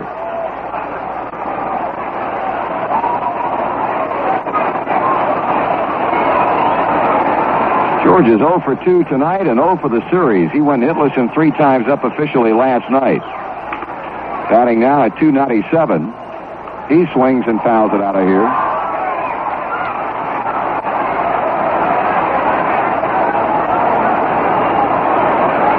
Got right-hander Dave Campbell starting to throw now in the Atlanta bullpen.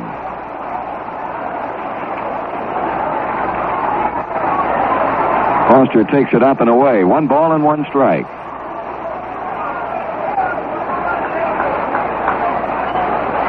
George and Greg Luzinski continue tied for home run leadership in the National League with 25 apiece.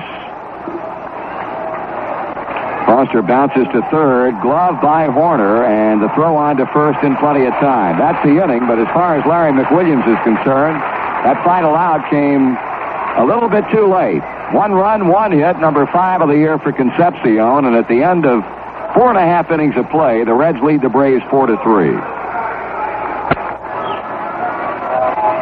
If you're going to be at Riverfront Stadium this weekend, the Cincinnati Reds invite you to stop by the ball club's official 580 gift shop before or after the game. You'll find lots of Red souvenirs, and many are 580 exclusives. Things like the Reds Rooter Pack. This gift item is literally a box full of Red souvenirs. Contains an official team shirt, a Reds cap with an embroidered C, a miniature bat, a Reds Rooter button, a small pennant, a decal, and even a Reds Rooter rag. Stop by the Reds 580 gift shop this weekend, corner of 6th and Walnut in downtown Cincinnati. Braves manager Bob Cox going to his bench as Atlanta comes to bat in the bottom of the 5th inning. Bob Beal, left-handed batter who last night had a pinch hit single. Off of Doug Bear will be the leadoff batter and hitting for pitcher Larry McWilliams. Beal batting .233, no home runs and 8 RBIs. So McWilliams goes 5 innings, allows 4 base hits, 4 runs, all of them earned. He struck out 2 and walked 3. Beal into a crouch, waiting on Bourbon. Pedro delivers, pitch swung on and fouled down the left field line and curving out of play.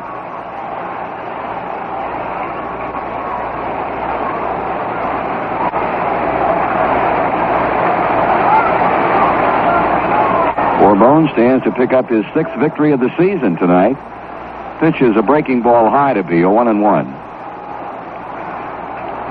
Atlanta has out-hit us 7-4, but the value of the long ball, once again, more than evident here tonight. The Reds have cracked 2 and lead by a run. Pitches high, 2 balls and 1 strike. Actually came very close to getting a third. Catch that Barry Bonnell made on Johnny Bench back in the 4th inning, reaching over the fence in deep left center. Strike 2 call. Bourbon even against pinch hitter Beal at 2-2. The line on McWilliams, 5 innings, 4 hits, 4 runs, 4 earned, 3 walks, 1 strikeout, 2 home runs. Pitch is swung on and grounded into left field for a base hit.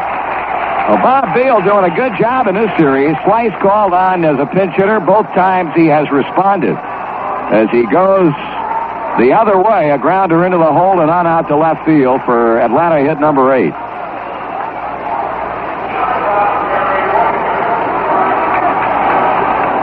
We'll bring up the leadoff batter, Jerry Royster, who has doubled and struck out. Here's how to order your Reds tickets by mail. Send check or money order payable to Cincinnati Reds, Box 1970, Cincinnati. Box seats are $5, reserve seats $4. Please enclose 50 cents with each order for postage and handling. Royster bunts, third base side. Bourbon up with the ball, throwing to first. Got him. Close play. That ball had some action on it, and it kicked left on Pedro as he came off to the right of the mound to field it. but made a good, strong, accurate throw to Junior Kennedy, and the 1-4 sacrifice successful for Royster. Bob Beal moves to second, and with one down, here's Barry Bonnell.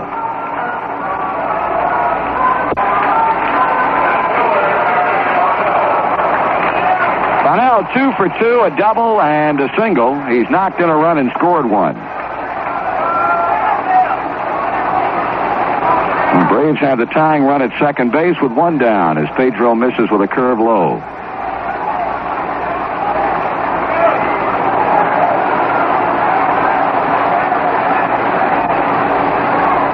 Pitch. Swung on, line drive, right center, base hit. That's going to get the tying run across. Beal rounds third, comes home. We're tied at 4.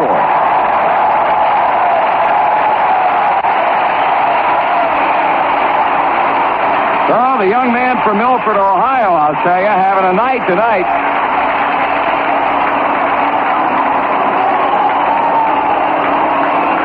His second RBI, and that one knocks it up for the second time, and the batter will be Gary Matthews. Braves have now scored 2 runs and have had 5 hits off Bourbon. Pedro came on in the first inning. Matthews is single and popped up to Johnny Bench. He takes the strike.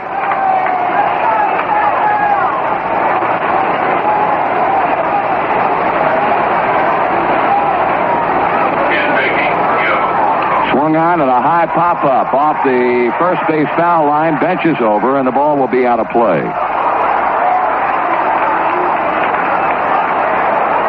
Hey, if the Braves continue to play the rest of the way as they have of late, they're going to give a lot of people trouble. It's an amazing turnaround, not so much in terms of wins or losses, but the attitude of this ball club, and you have to attribute most of that, if not all of it, to new manager Bobby Cox. Really got this ball club playing hard, and with the addition of Horner and Gene Garber, this ball club is playing very well. 0-2 count on Matthews, who strikes out swinging. So 2 down. Bourbon picks up his 3rd strikeout. Go to work on Jeff Burroughs. Jeff has singled a run in and bounced into a 6-4-3 double play.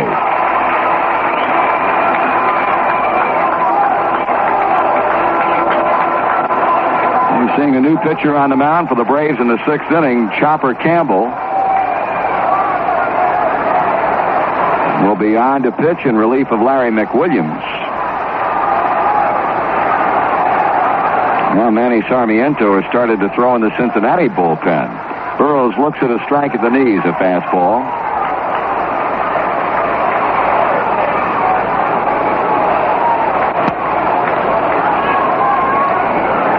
Runner at first, 2 out. There goes a runner. Pitch is taken. Johnny Bench's throw to second, and not in time. A stolen base for Barry Bonnell.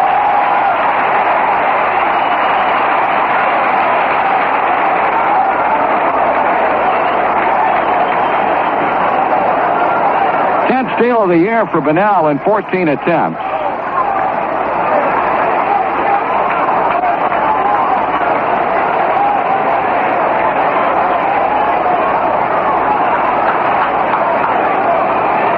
Bourbon, a 1-1 count on Burroughs, and it's outside. Ball 2, 2-1.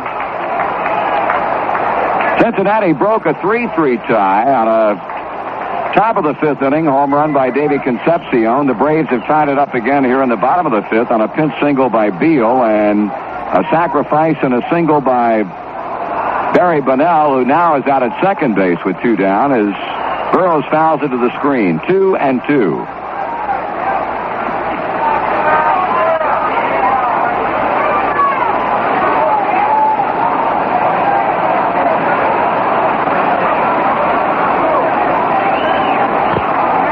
To the belt and the pitch. Low and outside. Full count.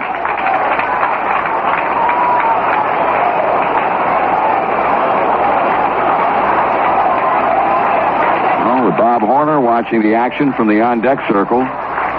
He would be up next. Bourbon is 3-2 on Burroughs. Here comes a payoff pitch, and he walked him.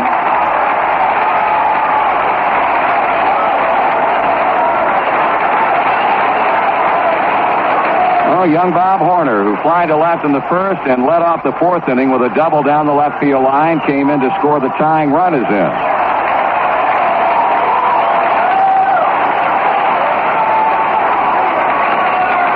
That is the first base on balls that Bourbon is allowed.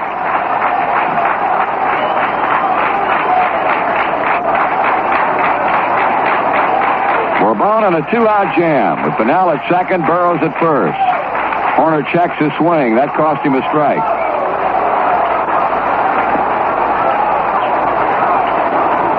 Joe pointed out last night, this young man looks a great deal like Ron Cey at the plate.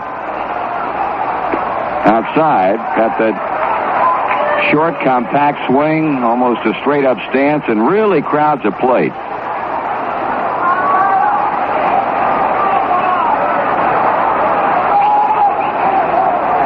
Now the 1-1 pitch, and that's a wild one. Bourbon throws one away as both runners advance. Bunnell to third, Burroughs to second.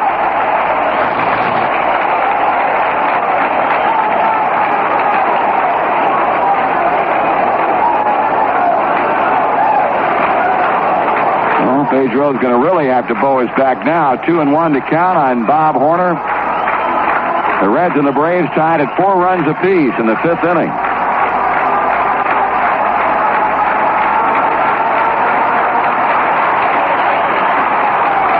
Bourbon will now work out of the windup. Horner swings and sends it deep to left field. That's going to be a 3-run home run. Atlanta takes a 7-4 lead on a 2-out, 3-run home run to what they call Horner's Corner here in Atlanta Stadium.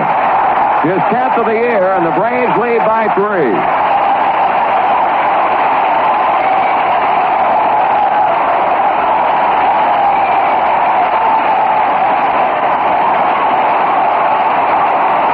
Tell you one thing, this young man shot that ball out of here.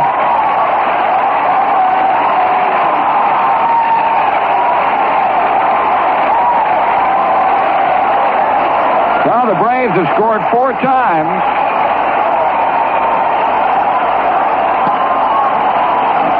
Here's Dale Murphy. He struck out and grounded out. Ball 1 inside.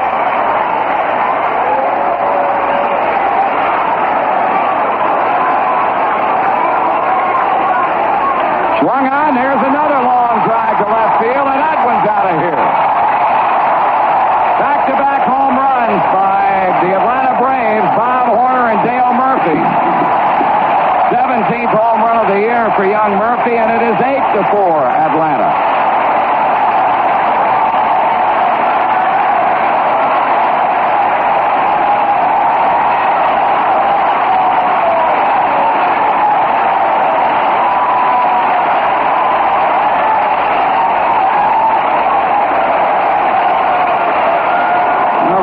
Playing a little long ball, and a couple of young Lions doing it, and Bob Horner and Dale Murphy.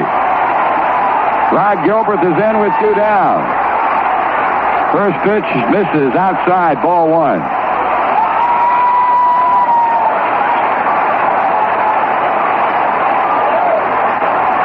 Check swing on a curve low, ball 2, 2-0. Inning started with a pinch hit single to left by Bob Beal, a sacrifice by Royster, a base hit by Bunnell to tie the game. Here's a ground ball to shortstop. Concepcion to Dreesen. High throw, but Danny got back down on the bag, and that's the inning. Atlanta scores 5 times on 4 base hits. And at the end of 5 here in Atlanta, the Braves lead the Reds 8-4.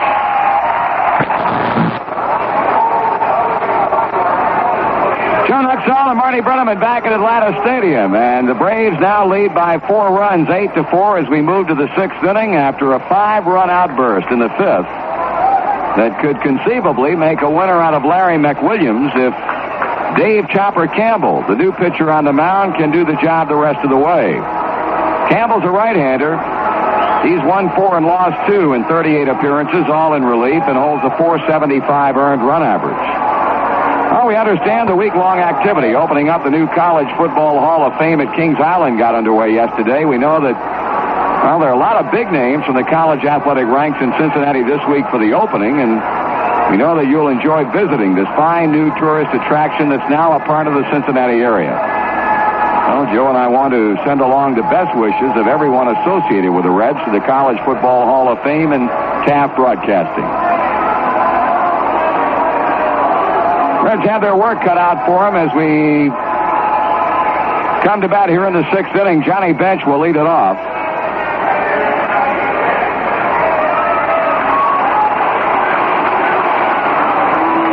John is 1 for 2. A home run with a man aboard in the 1st inning and had one taken away in the 4th when Bunnell reached over the wall in left center to pick off his long drive.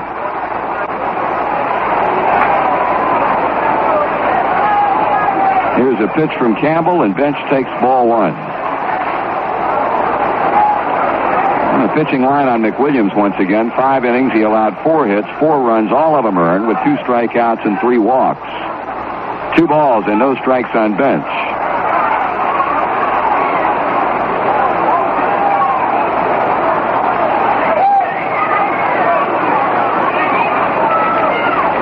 Chopper Campbell, a lot quicker worker on the mound. Here's a foul back to the screen. Campbell making his 3rd appearance this season against Cincinnati. Worked 3 2/3 innings, giving up 2 hits and 1 run. Mike Lum hit a home run off of him on the 31st of May in this stadium in a 10-4 Cincinnati win. Bench with a high fly ball into shallow right. Going out is Rod Gilbreth near the foul line, and he makes the catch.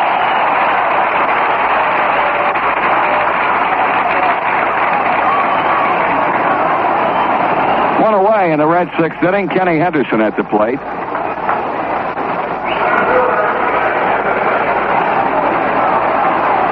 Ken looking for his first hit. He is struck out and bounced back to the mound. Actually, at a check swing ground ball down the first baseline. McWilliams threw him out. Curveball low and inside. Well, we've had 4 home runs hit, 2 by each club. Bench a 2-run homer, Concepcion a solo shot. And for the Braves, a couple of home runs, pitches inside, ball 2. 3-run homer by Bob Horner and a following solo home run by Dale Murphy, back-to-back in the 5th innings. Ball 3 is upstairs, 3-0.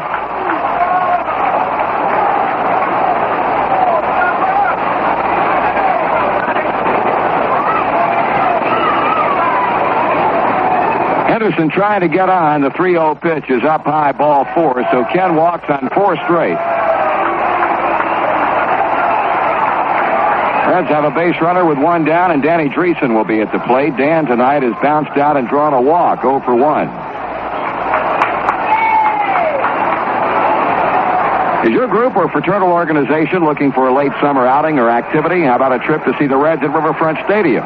Call the Reds Group sales office for information.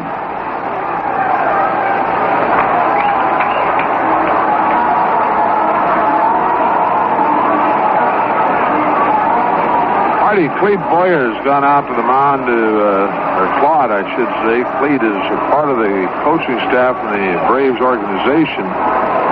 Claude out to the mound and have a little chat with Dave Campbell. Looks like Campbell might be just trying to aim the ball a little bit. And with a 4-run lead, boy, you just say, here, if you can hit it, hit it. And with that 4-run lead, Bobby Cox is going to do everything he can to hang on to it because he's got his ace, Gene Garber, starting to throw now. Reds are 4 runs down in the 6th inning.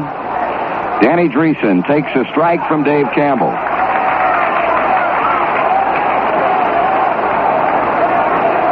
In the 2nd, Houston has taken a 2-0 lead on San Francisco. Dreesen holding back on a high fastball. 1-1.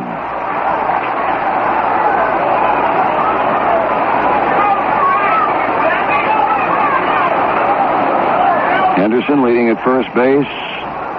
Murphy playing behind him and a couple of steps off the bag. And now Kenny Henderson contending that Dave Campbell balked while he was on the rubber. He had just stepped off and appealing to second base umpire Doug Harvey to no avail. Treason fouls it back, and Danny was really spinning on that pitch. Puts him behind at 1-2. Now Junior Kennedy on deck, and then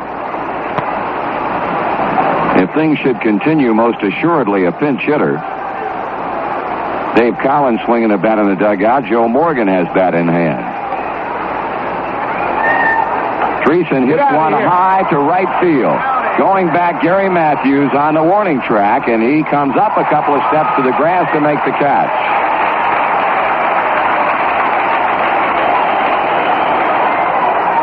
Two away. Junior Kennedy 0 for 2. He has flied to left field and has also reached on an error by Bob Horner.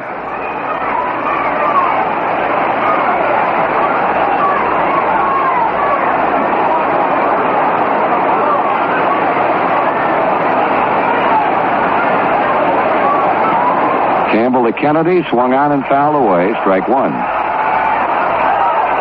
Be back here to wrap up the series tomorrow night. Tom Seaver slated to go against left-hander Preston Hanna in the 7:35 start. And we'll be off Thursday after returning home tomorrow night after the game, and we'll have San Diego coming in for a weekend series beginning on Friday night. High to Kennedy, ball and a strike. Mike Lum is out of the dugout and moving to the on-deck circle.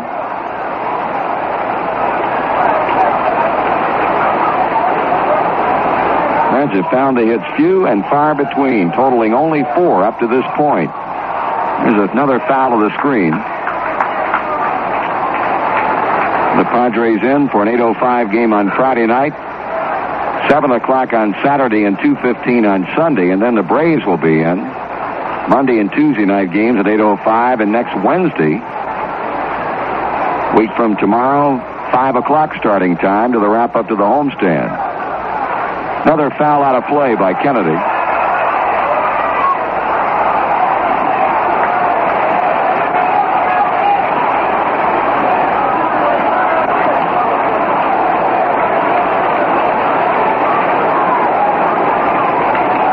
One ball, 2 strikes with 2 down and Henderson at first base. Check swing by Junior, and the pitch just missed. 2-2.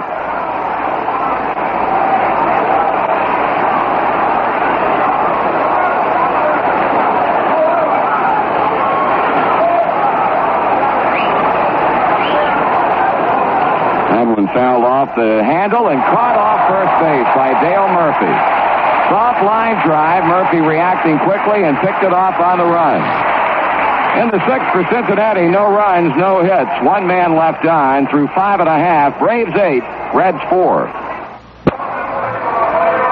We'll pause now for station identification on the Cincinnati Reds Baseball Network. You are listening to the Western Kentucky Giant, 94 KTG. 18 hours daily of broadcast entertainment, music, news, sports, and information. The music is contemporary, the music of today. This is WKTG, Madisonville.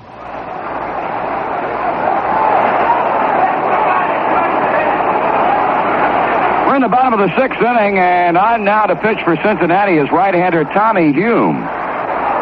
Tommy, of course, coming up with a fine performance against the Philadelphia Phillies this past weekend to chalk up his 5th victory of the season. He's 5-10 with a .522 earned run average. This will be his 23rd appearance and only his 4th in relief. Hume has started 19 times.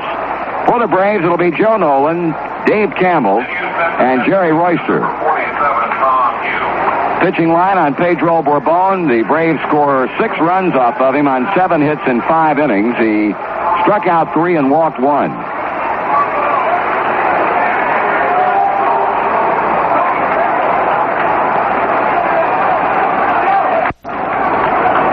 Nolan, left-handed batting Braves catcher, and the pitch to him is swung on and missed.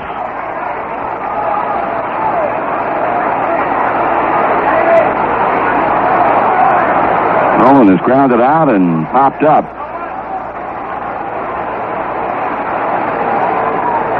Pitch is in for strike 2 call. No balls and 2 strikes. Well, it was just 2 days ago, Sunday afternoon, that Hume went 7 2/3 innings against the Phillies to gain credit for a 5-3 victory. He gave up 12 hits and a run with 4 strikeouts. Correction on Larry McWilliams' line. He has 2 strikeouts. Nolan behind 0-2. The wind to pitch. Swung on, ground ball, base hit, left field. Nolan begins the 6th inning with a single to left.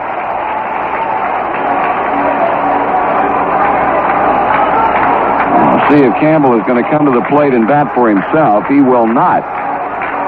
We will be seeing Gene Garber in the 7th inning. Chico Ruiz is a pinch hitter, not the same Ruiz who played for the Cincinnati Reds many years ago. This will be only his 2nd time up. He was just recently called up from the Richmond Braves of the International League. Ruiz 0 for 2 in his only 2 at-bats. Right-handed batter. Rose creeping in at third. Ruiz squares and takes a strike. So Bobby Cox will be going with his money in the bank in the 7th inning. Gene Garber.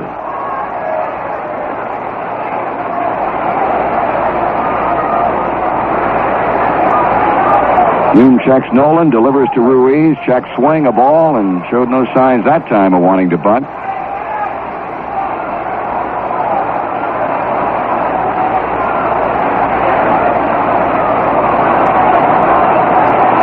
One ball, 1 strike. Rose still drawn in at third base. And high and inside as Ruiz, that pitch, wanted to lay a bunt down and had to get back out of there in a hurry. 2-1.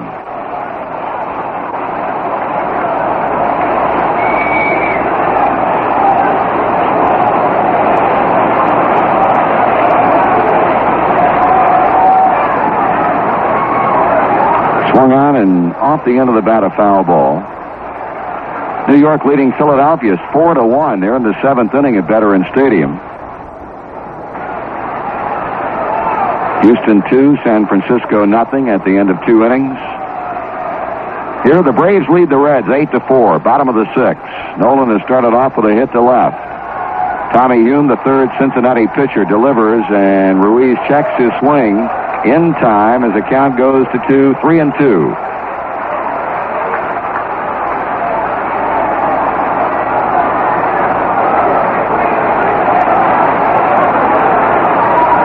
Big gap on the left side of the infield. Concepcion shading the right-handed batter towards second. Runner goes, pitch is swung on, hit in the air to shallow right. Griffey quickly in, and he gathers it in for the first out.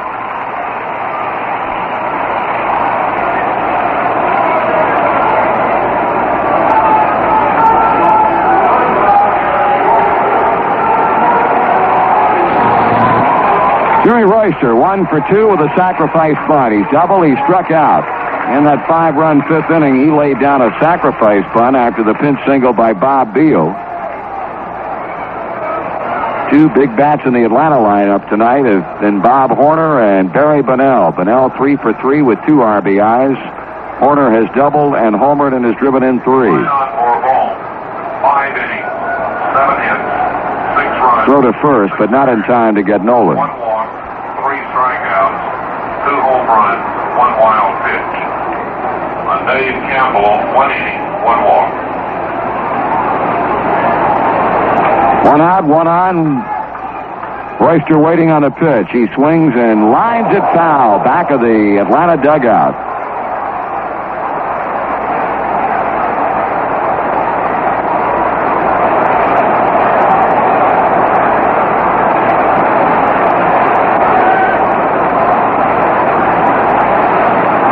The Braves putting some runs on the board tonight. Reds got 3 in the first. They came back with 2 in the bottom of the inning. Then tied it up in the 4th inning. The Reds untied it in the 5th on a home run by Concepcion, and Atlanta struck for 5 big ones in the bottom half of inning number 5. We're in the 6th inning. Tonight, paid attendance, 31,159. 3-1, Pitch is swung on, grounded to second. There's Kennedy to Concepcion, and on to Dreesen for the double play. Reds turn in a double play, 4-6-3, no runs, 1 hit. And as we go to the final 3 innings of play, the Braves 8 and the Reds 4. Gene Garber on the mound for the Atlanta Braves. We're in the 7th inning. Cincinnati will be sending up a pinch hitter, Dave Collins, to start it off. And back with a play-by-play, here's Joe. All right, Marty, Garber for the Braves making his 18th appearance, and overall this will be his 40th. And Gene has a 163 earned run average with the Braves 191. He's worked 72 innings, has 15 saves, and 72 innings, he's allowed 53 hits, striking out 50, walking 15, and he's allowed 4 home runs. Number 29, Dave Collins will hit for Tommy Hume in the 7th inning, leading off. Dave hitting .219. He's had 1 double and 7 RBIs. Pinch hitting, Collins 9 for 46. The Reds need 4 to get even. Get Collins on and get Pete on and see what happens.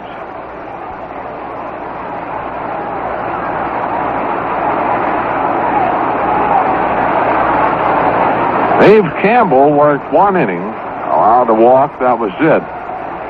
Gene Garber here in the 7th. Braves having a big 5th inning when they scored 5 runs to take the 8-4 lead. Garber delivers and Collins takes outside, ball 1. the line on Hume, 1 inning, 1 hit. Garber back to the plate, he's low, and it's 2 balls, no strikes.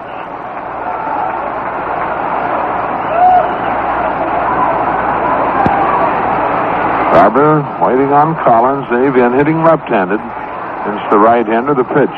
That's through the heart of the plate, a called strike. 2-1.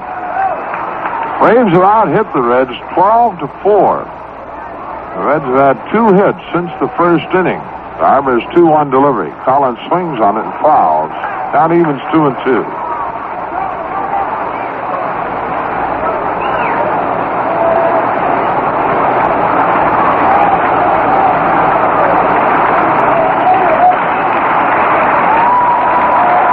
To the count.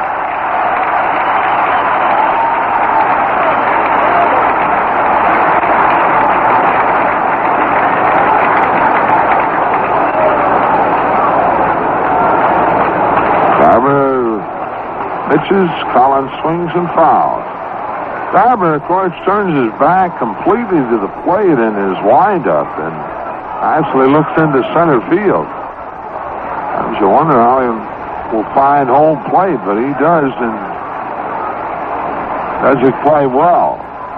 2-2, and Garber starts the windup. Now the pitch. That's swung on and lined into center field, a base hit. Collins gets things underway here in the 7th inning with a solid single to center. Hit number 5 for the Reds, and here's Pete Rose. Pete 0 for 2. He walked in the 1st inning. Had a shot back at McWilliams in the 2nd, and Larry picking it off. Then in the 5th inning, grounded to Horner at 3rd base. So Pete up for the 4th time in the game. 44-game hitting streak for Pete. He's tied with Wee Willie Keeler, and we get him on here. He'll be second in all of baseball to Joe DiMaggio. The pitch. Rose takes it, a strike from the outside corner.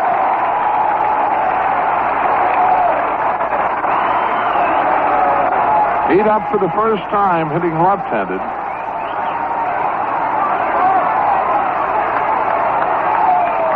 Garber to the belt. His pitch. That's outside. The count evens 1-1. Dave Collins at first base, nobody out. Braves leading 8-4.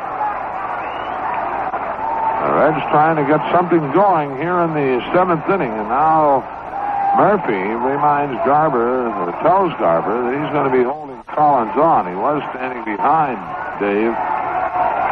1-1 the count. Garber's in the stretch, and Rose backs away from the plate. The attendance tonight, 31,159. Garber ready. Here's the 1-1. Rose takes it inside. The count goes 2 balls, 1 strike. Ken Griffey on deck.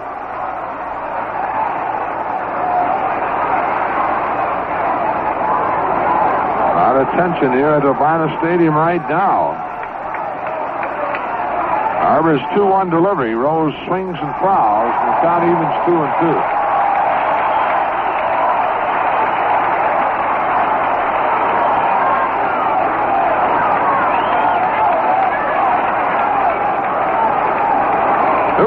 Two strikes to Pete Rose. Now Murphy tells Garber he's going to play behind Collins. Manny Sarmiento throwing in the Reds bullpen.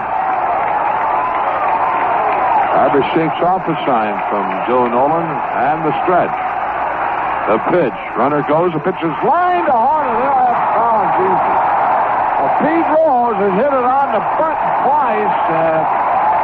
Picked off. Horner picking this one off, and it turns into a double play.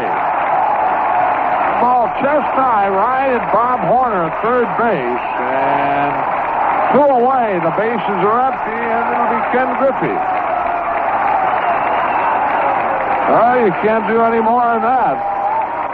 He hit the ball hard, but someone standing there, and with 2 away, it'll be Ken Griffey.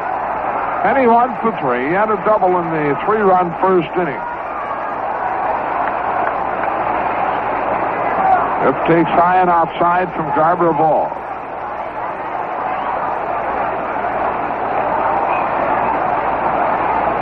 Next pitch is...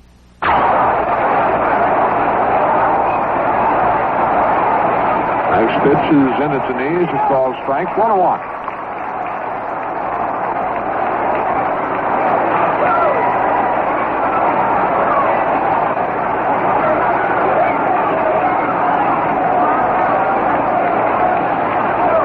Delivers. Griffey swings and fouls. A ball, 2 strikes.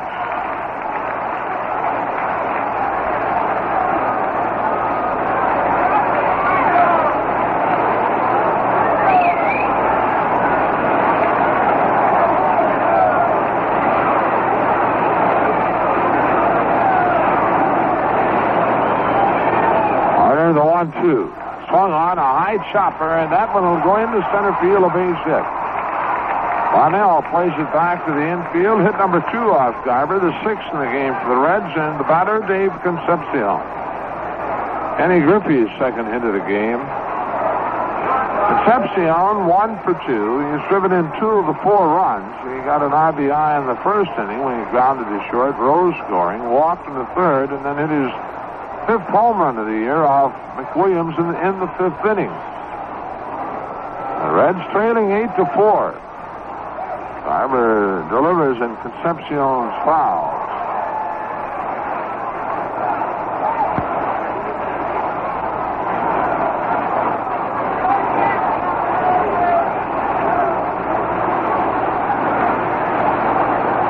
Garber to the belt. His pitch. Swung on, that's line into left field. That'll drop for a base hit. Burrow's playing it, and on his way to third is Griffey on the corners. Halfway to the Reds, and George Foster, the batter, and George is due. He's 0 for 3. Dave Concepcion, second hit of the game. The Reds now with 7. Now we need a big blow right here. Foster with 25 home runs, 81 RBIs. He has struck out, hit a fly ball to right center, and has grounded to third in his 3 times up.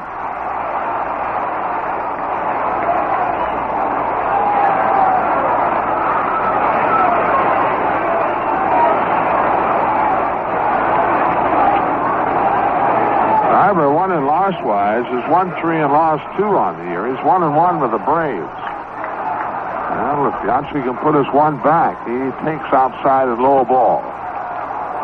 The Reds will have 3 hits in the inning, but Pete Rose's rocket to Horner at third wound up a double play with Dave Collins moving. Dave led off the inning by singling to center. Here's the 1-0. Foster takes it a strike at the knees, and the count evens 1-1.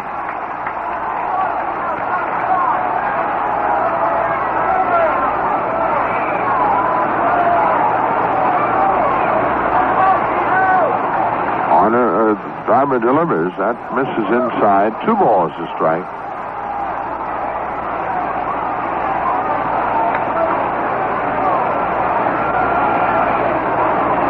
Nolan hangs his sign. Garver wasting no time. His 2-1 pitch swung on and fouled. And the count evens 2-2.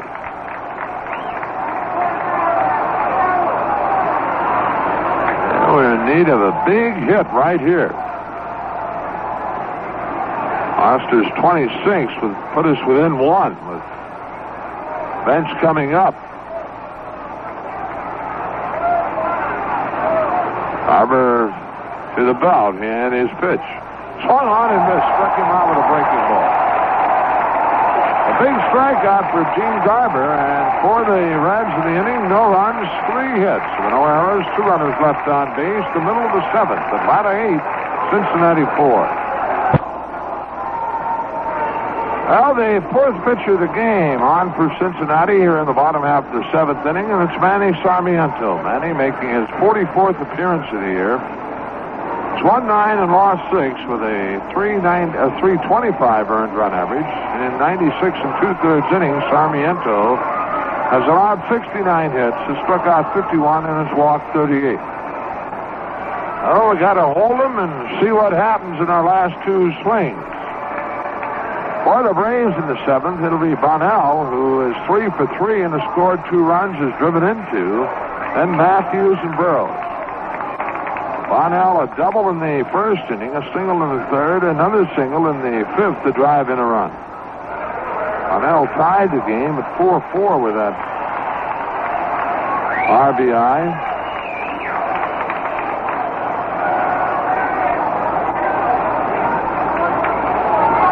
Sarmiento winds and delivers. That swung on and hit deep to left field. Going back is Foster looking up, and that one is gone. So Barry Bonnell hits his first home run of the year. And it's a 9-4 game.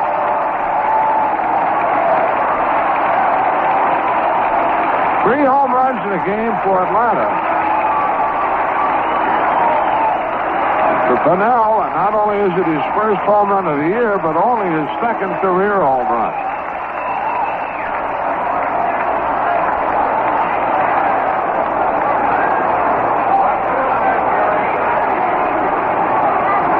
Right, here's Gary Matthews. Sarmiento makes 1 pitch, and it's a run. Matthews takes a breaking ball high, ball 1.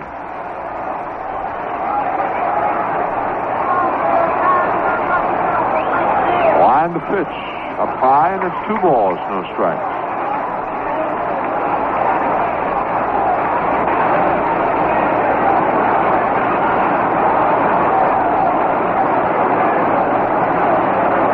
The pitch swung on, that's pop foul back at us. Now we're up in the seats down in front of us. And the count 2-1 to Matthews. Gary is 1 for 3 tonight. Single his first time up. Swing a fly ball, that's going foul down the right field line and curving back into the stands. Count even 2-2.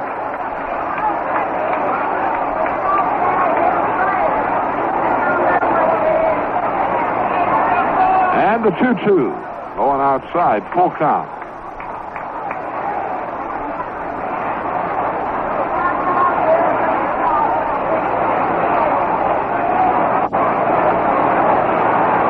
Sarmiento delivers. That's popped into left field.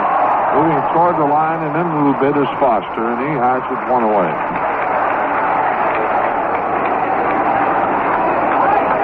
One out, and Jeff Burroughs, the batter. Burroughs 1 for 2 tonight in RBI. Scored a run. Well, the Braves playing long ball with us. Been 5 home runs hit in the game, 2 by the Reds, 3 by Atlanta. Bench and Concepcion for the Reds.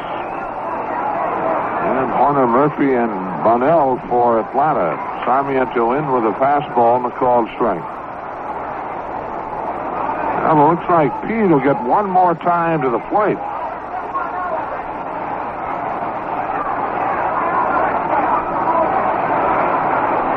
The pitch swung on and missed. Now 0-2 as Sarmiento delivers Burrows a forkball.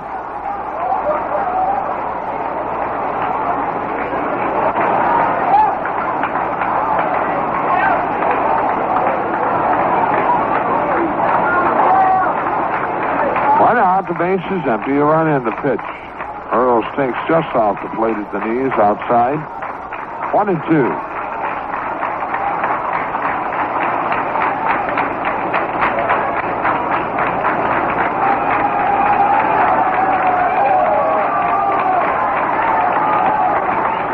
Here's the 1-2. Missing outside. Count evens 2 balls, 2 strikes.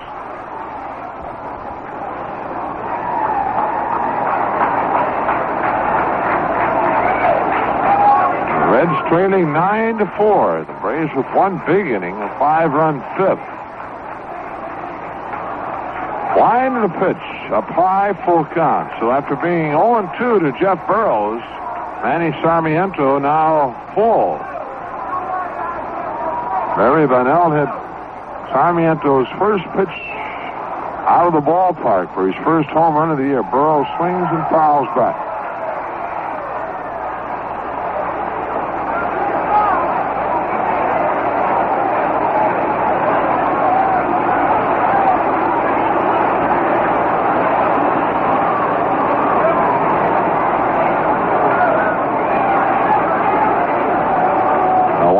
The 3-2. Going outside, ball 4. First walk issued by Sarmiento, and that'll bring Bob Horner to the plate. And Bob with a big hit in that 5-run fifth inning, a 3-run homer. Roland Office will go to his first base and run for Jeff Burrows.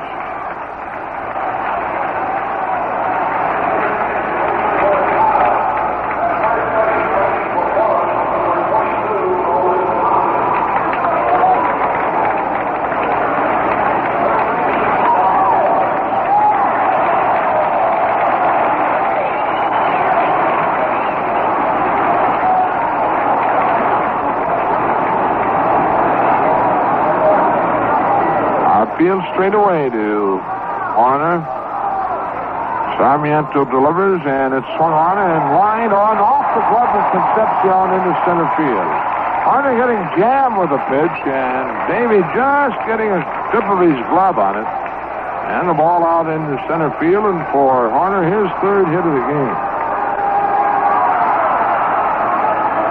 One away, runners at first and third, and Dale Murphy, the batter. Murphy hit his 17th home run of the year in the 5th inning off Pedro Bourbon.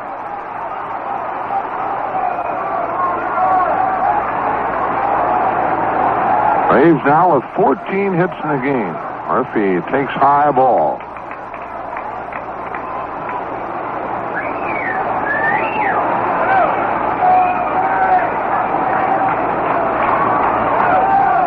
Sarmiento to the belt. The 1-0. Murphy swings and hits it into center field. Henderson, they're waiting on it, and he has it. And with 2 away, the throw goes back to second. His Office has to hustle back in a hurry. But with 2 out, Will pause for station identification. This is the Cincinnati Reds Baseball Network.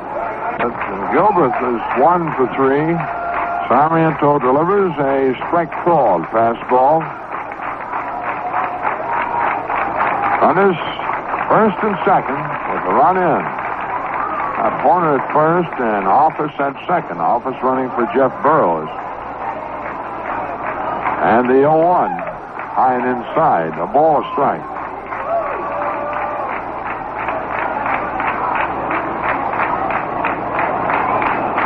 Joe Nolan, the Braves catcher, on deck.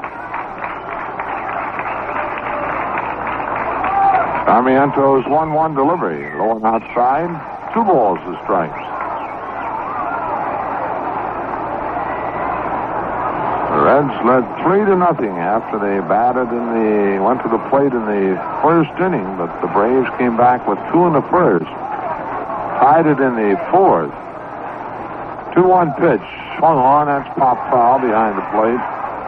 The Reds went in front 4-3 in the fifth inning, but the Braves had a big one. They picked up 5 runs in the fifth and went on top 8-4, and they picked up a run here in the seventh, and they lead 9-4. Have runners at first and second, and a 2-2 count to Rod Gilbert. Sarmiento, fourth pitcher used by the Reds. Tommy Hume worked 1 inning, allowed a hit, nothing else. The 2-2. Swung on, line drive, center field, charging the ball, Henderson. Here comes Office. Here comes Henderson's throw, and it is not in time, and the Braves lead it 10-4. Hit number 15 for Atlanta. They picked up 2 more here in the inning. And lead it 10-4. Moving on to second base is Horner. Gilbert, his second hit of the game and his second RBI.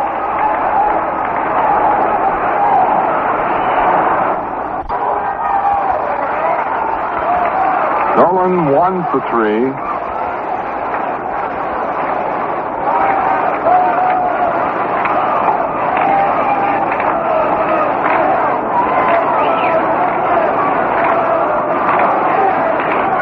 A pitch. Nolan takes inside, ball 1.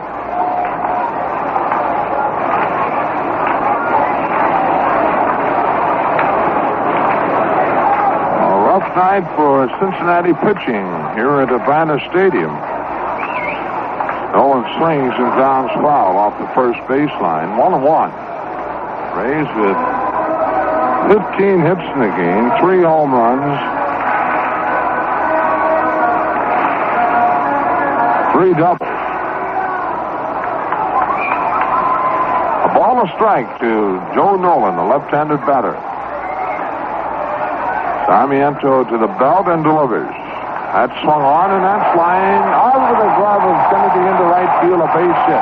Here comes Horner. He'll score easily, and it's 11-4. Nolan's second hit of the game and his first RBI gives him a total of 10 on the year. 16 hits for Atlanta. Rod Gilbert moves around to third base. And Larry Shepard now making his way out of the Cincinnati dugout to have a talk with Manny Sarmiento.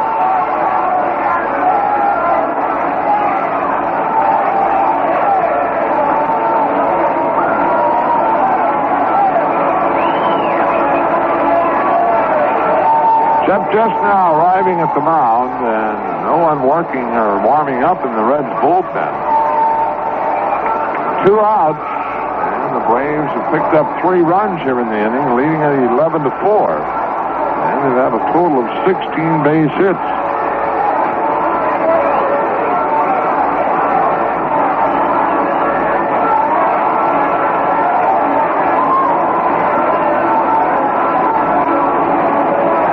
Shep now breaks and heads back to the Reds dugout.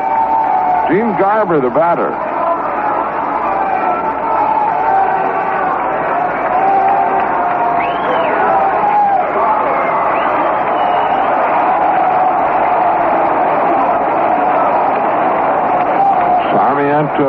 To the belt and delivers to Garber. That's a fastball for a called strike.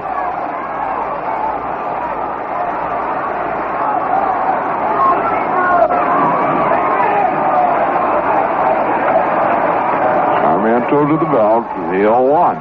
Swung on and missed, and it's an 0-2 count to Garber.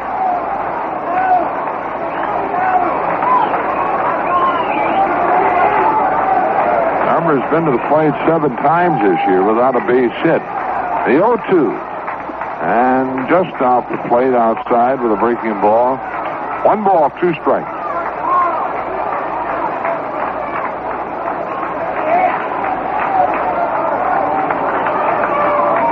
Manny ready, and the 1-2 swung on and missed, and that's the inning. But the Braves pick up 3 more runs on 4 hits. There were no errors, 2 runners left on base, and at the end of 7, Atlanta 11, Cincinnati 4.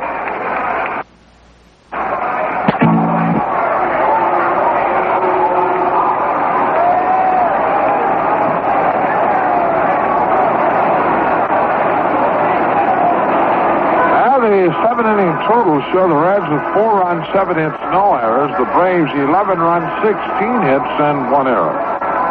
George Foster Johnny Bench will lead it off in the 8th inning for the Reds against Gene Garber. And back to the action, Marty Brenneman.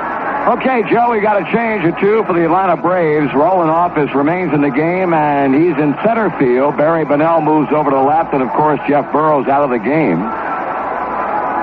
Johnny Bench to lead it off against Gene Garber, who surrendered a trio of 7th-inning hits, but the Reds were not able to put any markers on the board against him. Of course, Rose hit the ball hard in his 3rd official time to the plate, but lined into a double play, hitting one on the button at Bob Horner. Dave Collins was running, and they easily double up Dave. Later on, had base hits from Griffey and Concepcion before the inning ended with a Garber strikeout of Foster. The pitch to Bench is grounded foul between the bag and the coaching box at 3rd. Dave Tomlin has now started to throw for the Reds. In the 3rd in Houston, the Giants are now tied with the Astros at 2 runs apiece. Garber started to wind up, stopped, and now goes again. Bench checks his swing, and the count goes to a ball and a strike.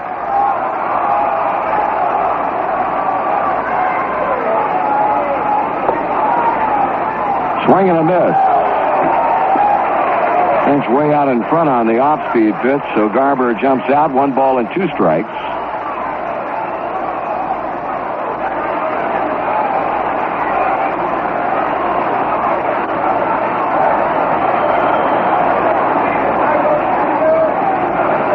John holding up on the pitch low. 2-2.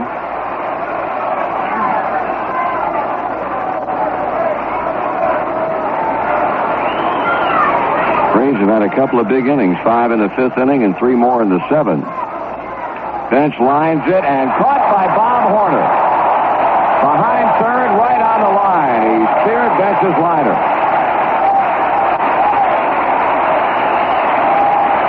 One away.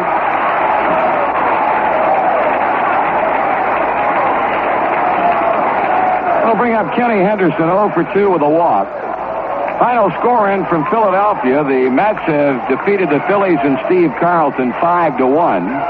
Carlton suffering his 11th loss of the year, compared with 9 wins. Henderson swings and misses. Boy, you look at that National League East right now, and before today, only 1 club in that entire division was playing above 500. 1 ball and 1 strike to Henderson, but the Cubs came up with a victory this afternoon against the Cardinals, so they're now 52-51 on the year. Swing and a miss. The Phillies, with a loss tonight, now 55-46. Everybody else in the Eastern Division under 500. Pittsburgh 4 under, Montreal 7 under, New York with a win tonight, they are 16 under. Here's a ground ball fielded by the second baseman Gilbert, and he throws Henderson out, 2 away. And the St. Louis Cardinals are now 25 games under 500. You compare that with the Western Division, and it has been a year when the West is just beaten on the East. Take that division-leading Philadelphia club and put them over here in the West, and it'd be better than 5 games behind the division-leading Giants. 2 away now in the inning. Danny Dreesen facing Gene Garber, and Dreesen takes the first pitch for a ball low.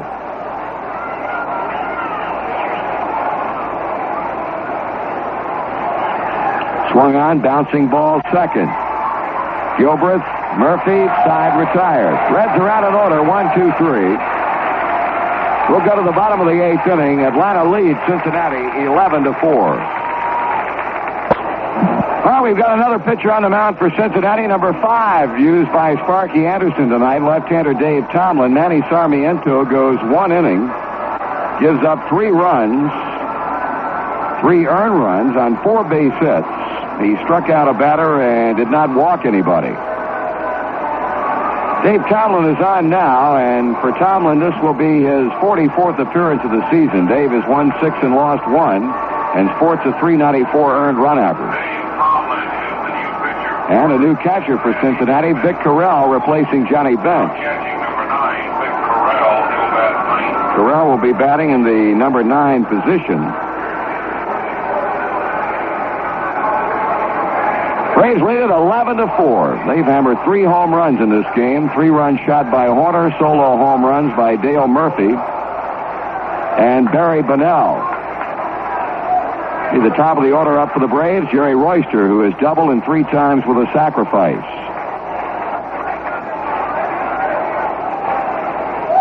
Tomlin pitches and Royster takes a strike.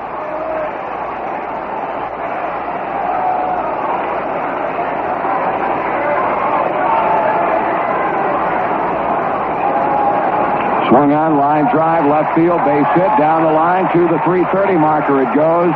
Here comes Royster rounding first, on to second, takes a turn, comes to third. He puts on the brakes now and quickly gets back into second base.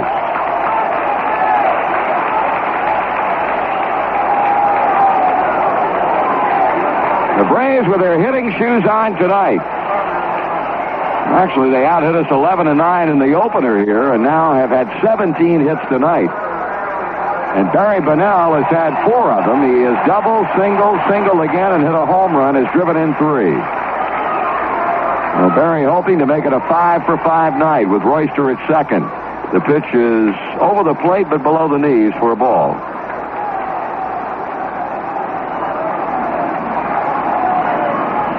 Well, we're having a number of radio networks from elsewhere calling up to find out what Pete Rose has done tonight. The Dodgers have called. 2 balls and no strikes.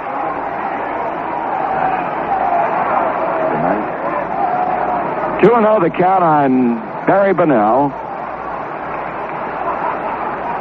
Tomlin sends in the pitch and he swings and hits a high foul pop off first base and out of here. 2-1.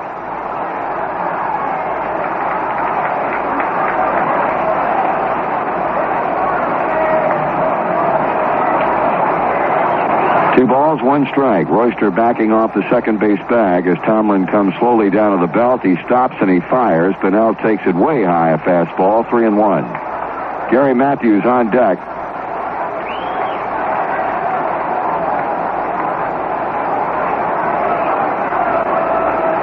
Braves gave us an indication of things to come in the first inning when they knocked Freddie Norman out without him retiring a batter.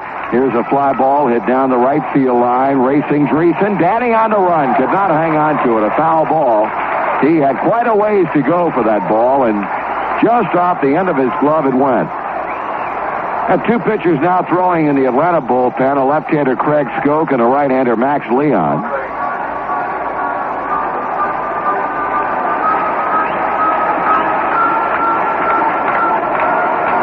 Reds trailing by 7 runs. Jerry Royster has doubled to begin the 8th inning.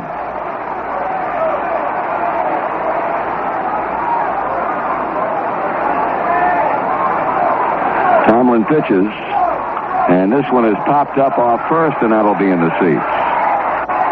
So a holding count of 3 balls and 2 strikes on Bonnell.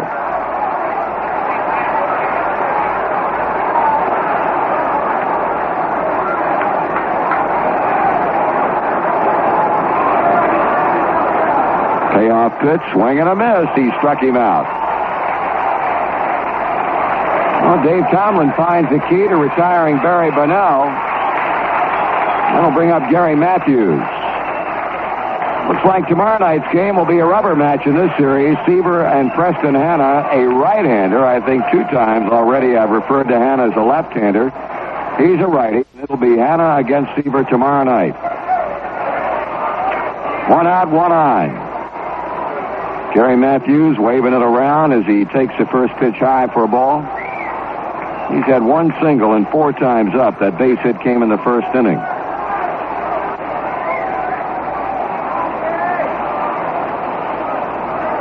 Inside, corner, strike call, 1-1. Our Nashville club a victor tonight, beating Savannah 9-1, 6-hitter for Frank Pastore to square his record on the season at 6-6. 2-1. Nashville scored 3 in the first and iced it with 5 runs in the 5th inning.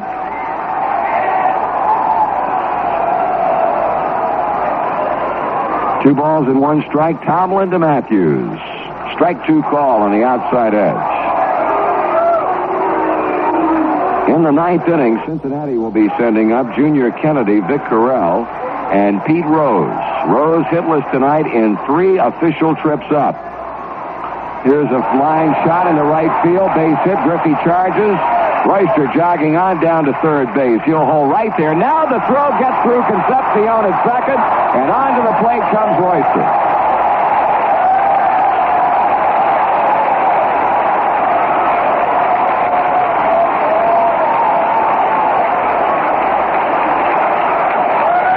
Jerry had no idea of trying to score on it.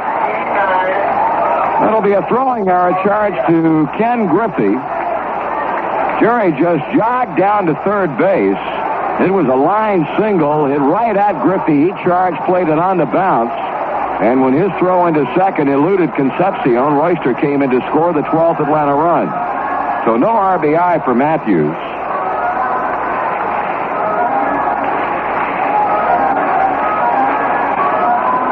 Roland Office at the plate as a hitter for the first time. He came on as a pinch runner in the 7th inning for Jeff Burroughs and scored a run.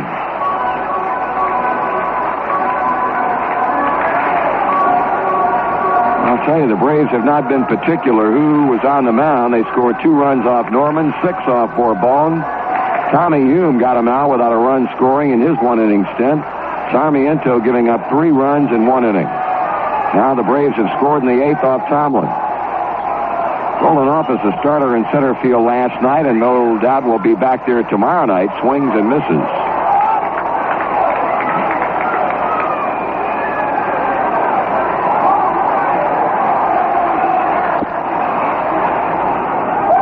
Well, we got to hope that Houston can hang another loss on San Francisco. Liner foul off third. The Braves win this game, and leading by 8 runs in the 8th inning, you have to like their chances, realistically. Should the Dodgers beat San Diego tonight and Houston beat San Francisco, you could have the Giants by 1/2 game over both the Reds and the Dodgers. That is what you call close. It's not close enough now. 1 ball and 2 strikes. In the American League tonight, New York shutting out Texas 7-0 behind Catfish Hunter. That's got to be a welcome sight for manager Bob Lemon. Office bounces towards second. Kennedy has the ball get right by. Matthews turns and looks to see where the ball is as he moves to third. Going to second is Office. Junior will be charged with an error. He charged the ball, had it skip right on by him. Second error of the inning, charge to the Reds.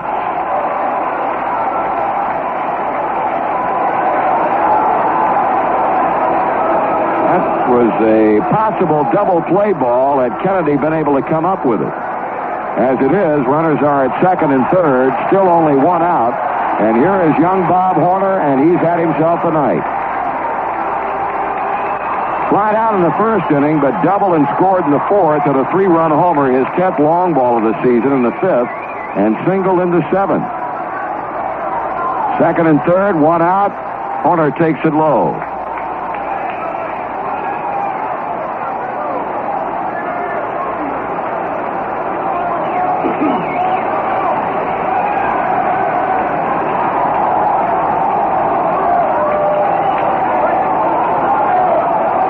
Tomlin kicks and fires. Horner takes a curve for a strike. He has jumped his batting average to .284. And despite the fact that he was a late comer, not joining this ball club until June, this young man, I'm sure, will receive serious consideration for Rookie of the Year honors in the National League. The way he's going. He swings and hits a ground ball to short. Concepcion boots it. That's a 3rd error. Matthews scores 13-4. Now the 8th inning is a veritable comedy of errors.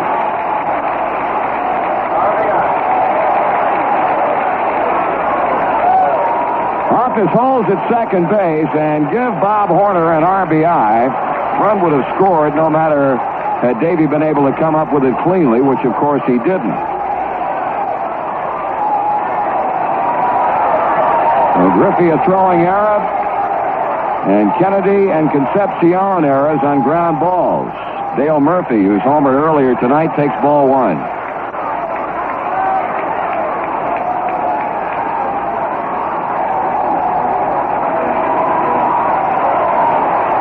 Now the 1-0 pitch to the plate. Swung on, a grounder foul off third by third base coach Tom Burgess. He got a hand on it.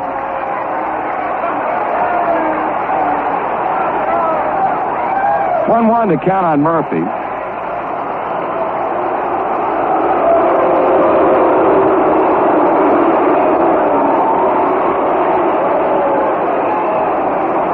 That solo home run he hit in the fifth inning is 17th.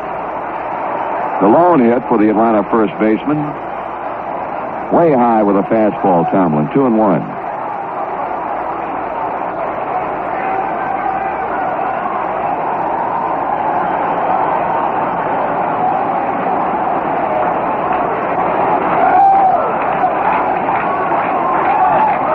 Now the pitch.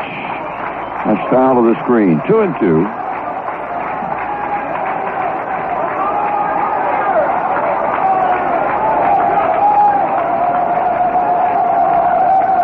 Pitching suffering a big breakdown tonight for Cincinnati. After three fine games from the youngsters, Moscow, Hume, and Lacasse. Swing out a miss. That's all for Dale Murphy as he strikes out for the second time in the game.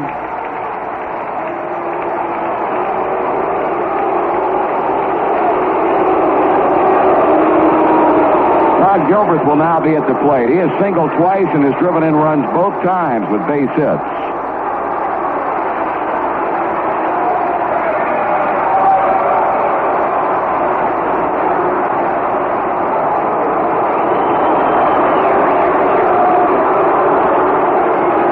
Strike call.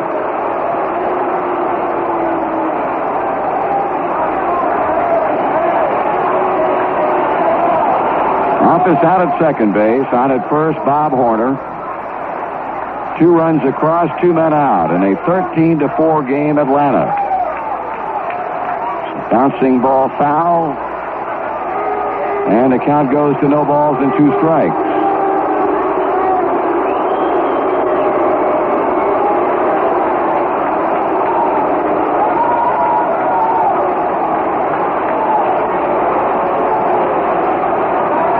Tomlin looking back at second, turns, pitches, swung on, fouled off the bat handle, and that'll climb out of play to the right.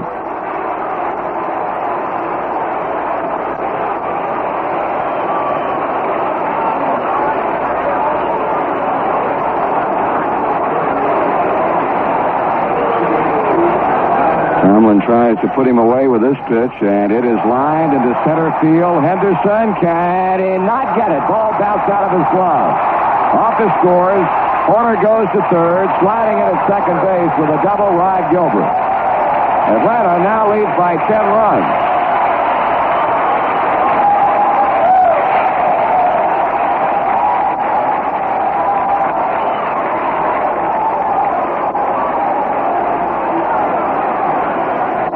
So everybody getting on the act tonight for Bobby Cox's club.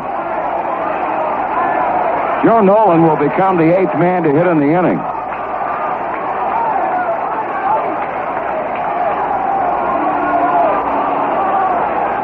Left-handed batter takes a fastball inside. Braves have had 3 hits. The Reds have made 3 errors, all in the 8th. 2 balls and no strikes.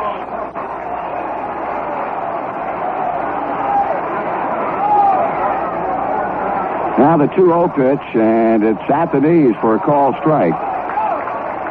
2-1 to count on Joe Nolan. Atlanta runners at second and third. Horner at third. At second base, Rod Gilbert. Tomlin works. Swung on, line drive. Setting the base hit to center field. Henderson slips down. 2 runs will score. Atlanta now leads it 16-4. A two-run single to center by Joe Nolan. Kenny Henderson charged the ball, went right down on the seat of his pants, but was able to keep the ball in front of him. And the crowd of 31,159 loving every minute of it.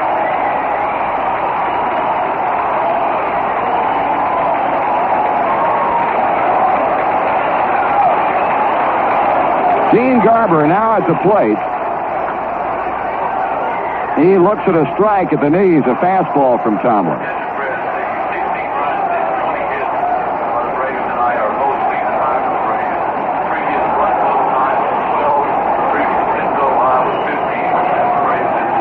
Swung on and fouled away, strike two.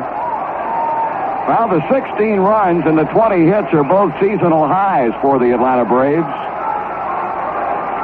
Previously, they scored 12 runs in a game and had 15 base hits in a ball game. Their second 5-run inning of the night. The 0-2 pitch to Garber is a fastball just high. He checked his swing. It's 1-2.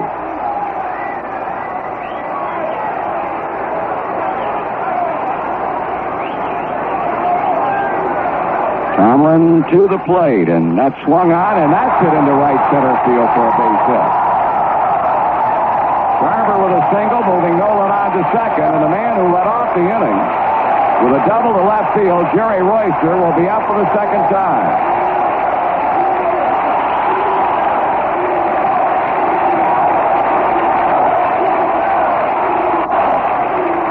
Royster started this inning off with a double to left field. And now he's back up there again with 2 on, 2 out, and 5 runs in.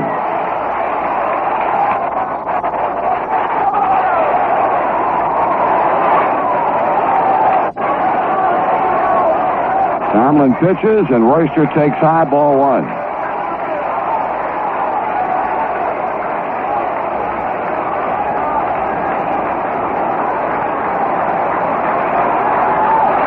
That is popped up but out of play.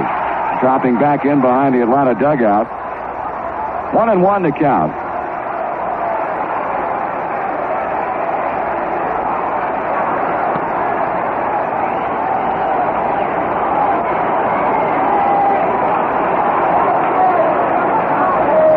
Tomlin with a stretch motion. He kicks and he throws. Royster looks at a strike on the outside corner. 1-2. 1 ball and 2 strikes on Jerry Royster. Reds led this game 4-3 at the end of 4.5 after a home run by Concepcion, and then the onslaught began. Grounded foul off first. Atlanta scored 5 in the 5th. Had home runs in that inning from Bob Horner and Dale Murphy. Got 3 more in the 7th inning. Gary Bunnell led off the 7th against Manny Sarmiento with a home run to left, and now 5 more runs here in the 8th. Royster suffering a broken bat. He gets another one as he comes back to the plate. Nolan and Garber the base runners at second and first respectively.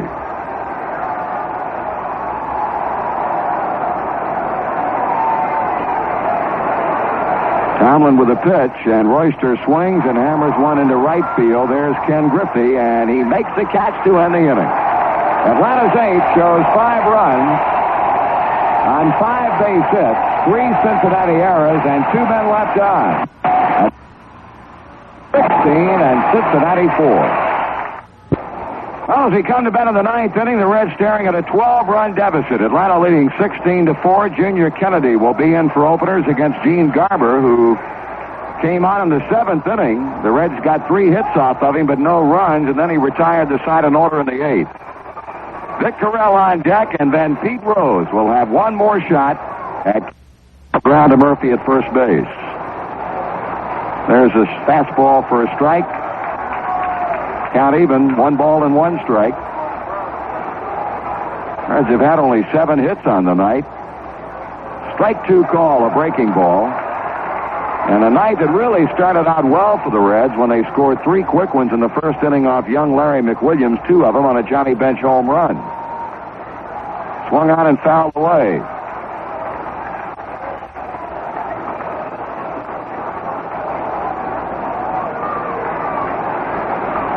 Garber with a count advantage, 1-2. The outfield playing Kennedy relatively shallow and around toward right. Pitch. Check swing foul that Nolan could not hang on to. None of the 31,100 and change going anywhere because they are waiting for number 14 to come up. 2 balls and 2 strikes.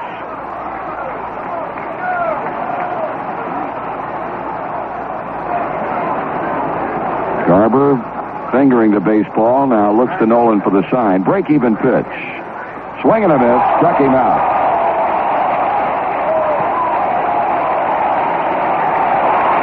Garber has his second strikeout. He'll go to work now on Vic Corral, the former Atlanta Brave, who will stand in to hit for the first time. Vic batting .222, no homers and a run batted in. In the first inning in San Diego, Dodgers nothing, Padres nothing. Bert Hooton against Randy Jones. Here's a pitch to Corral. He swings and bounces it off the end of the bat foul to third base coach Alex Grammas.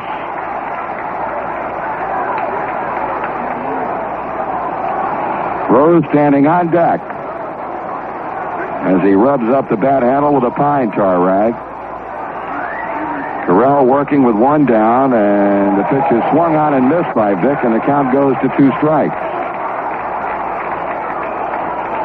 Garber has done an outstanding job in the Atlanta bullpen. Well, he turned out to be a big trade for both clubs, what with the way Dick Ruffin has pitched for the Phillies. Check swing on a curve low and away, 1-2. Ninth inning, 16-4. The Braves lead it after the Reds won last night's game, 3-2. And strike 3 swinging. So here he comes.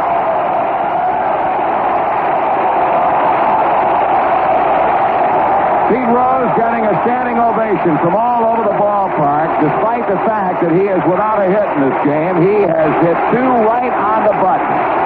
In the second, hit a wicked line drive up the middle that looked to be ticketed for center field.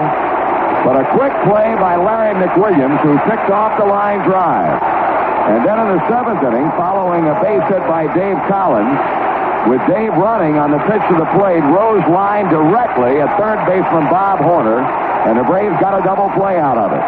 Now Rose is up for what will certainly be the last time. Garber delivers, and Pete tries to butt his way aboard and fouls it off third base side.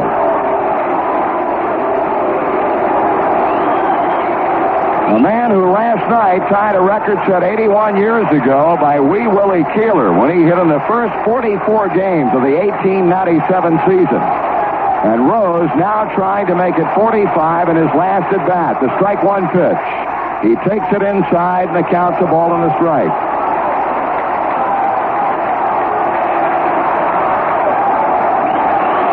Rose leveling the bat. Garber sights a sign. He pitches, and Rose takes it low and inside again. Ball 2. 2-1. And the crowd standing everywhere in all sectors of the ballpark, not happy about Garber's inability to throw strikes. He works to the plate. Rose swings and fouls this one off. And the count is even at 2 balls and 2 strikes. In big letters out on the message board in left center field, 4 letters spelling out Pete. Rose climbs back in the batter's box as Garber goes to the rosin bag. 2 balls, 2 strikes. Garber shakes off the catcher, Nolan. Still looking for the sign. Now the pitch to Rose. Pete swings and misses. He struck out. And that's the ball game. Pete Rose has his hitting streak stopped at 44 games in a row as Garber struck him out on a 2-2 fastball away. And the final score tonight here in Atlanta, the Braves defeat the Reds 16-4. We'll be back in just a moment.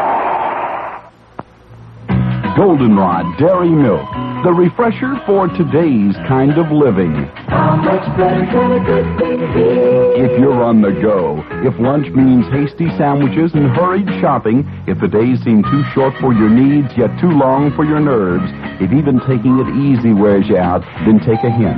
Make Goldenrod milk a regular part of your meal times as well as snack time and see what a big difference it'll make. How much better can a good thing be? Goldenrod milk does things for you no other single food can. It provides high-quality proteins your body needs regularly. How much better can a good thing be? Goldenrod milk and dairy products are your best source of calcium. In fact, Goldenrod milk contains most of the vitamins known to man. So the next time you sit down to a meal, make sure it includes a nice cold glass of Goldenrod milk. How much better can a good thing be? Remember, if you haven't had a glass of Goldenrod milk today, maybe you haven't had enough to eat. Now the Atlanta Braves roll to a 16-4 victory over the Cincinnati Reds tonight as the Reds had their winning streak snapped at 4 games. And, of course, all the drama came down to the final at-bat for number 14, Pete Rose. The game by that time was never in any doubt at all. Atlanta leading by 12 runs. Garber had struck out Junior Kennedy and Vic Corral for the first 2 outs in the night. And Rose came up one more time, tried to extend his hitting streak to 45 games in a row. Garber went 2-2 on Pete before striking him out swinging on what looked to be a fastball away. The totals tonight, Atlanta had 16 runs, 21 hits, 1 error, 6 left. The Reds had 4 runs, 7 hits, 3 errors, and 6 stranded also. Larry McWilliams went 5 to record his 3rd consecutive victory without defeat. And the loss was pinned on reliever Pedro Bourbon. His record is now 5-2. Game number 3 and the final game of the series coming up tomorrow night. We'll be back with more in just a moment. The time is right, that feeling's coming through. Real deal lovers know only one deal will do. Stroll for the real deal lovers, stroll, taste like no other. Stroll for the real deal lovers. Everyone knows it's the real lovers deal. Family brew. Over 200 years, real deal lovers, baby, go out of their way for a stroll. Hey, hey, stroll, for the real deal lovers, stroll. It's like no other, stroll for the real deal lover. From one deal lover to another, stroll. The Stroll Brewery Company, Detroit, Michigan.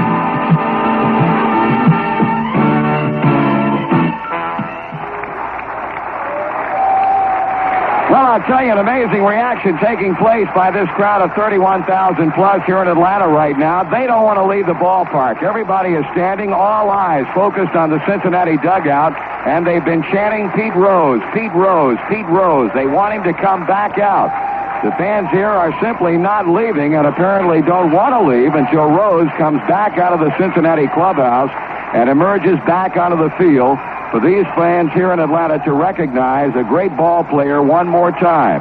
A man whose batting streak started on the 14th of June has ended here in Atlanta tonight on the 1st of August after he has hit in 44 consecutive games to tie for the 2nd all-time longest batting streak in the history of Major League Baseball.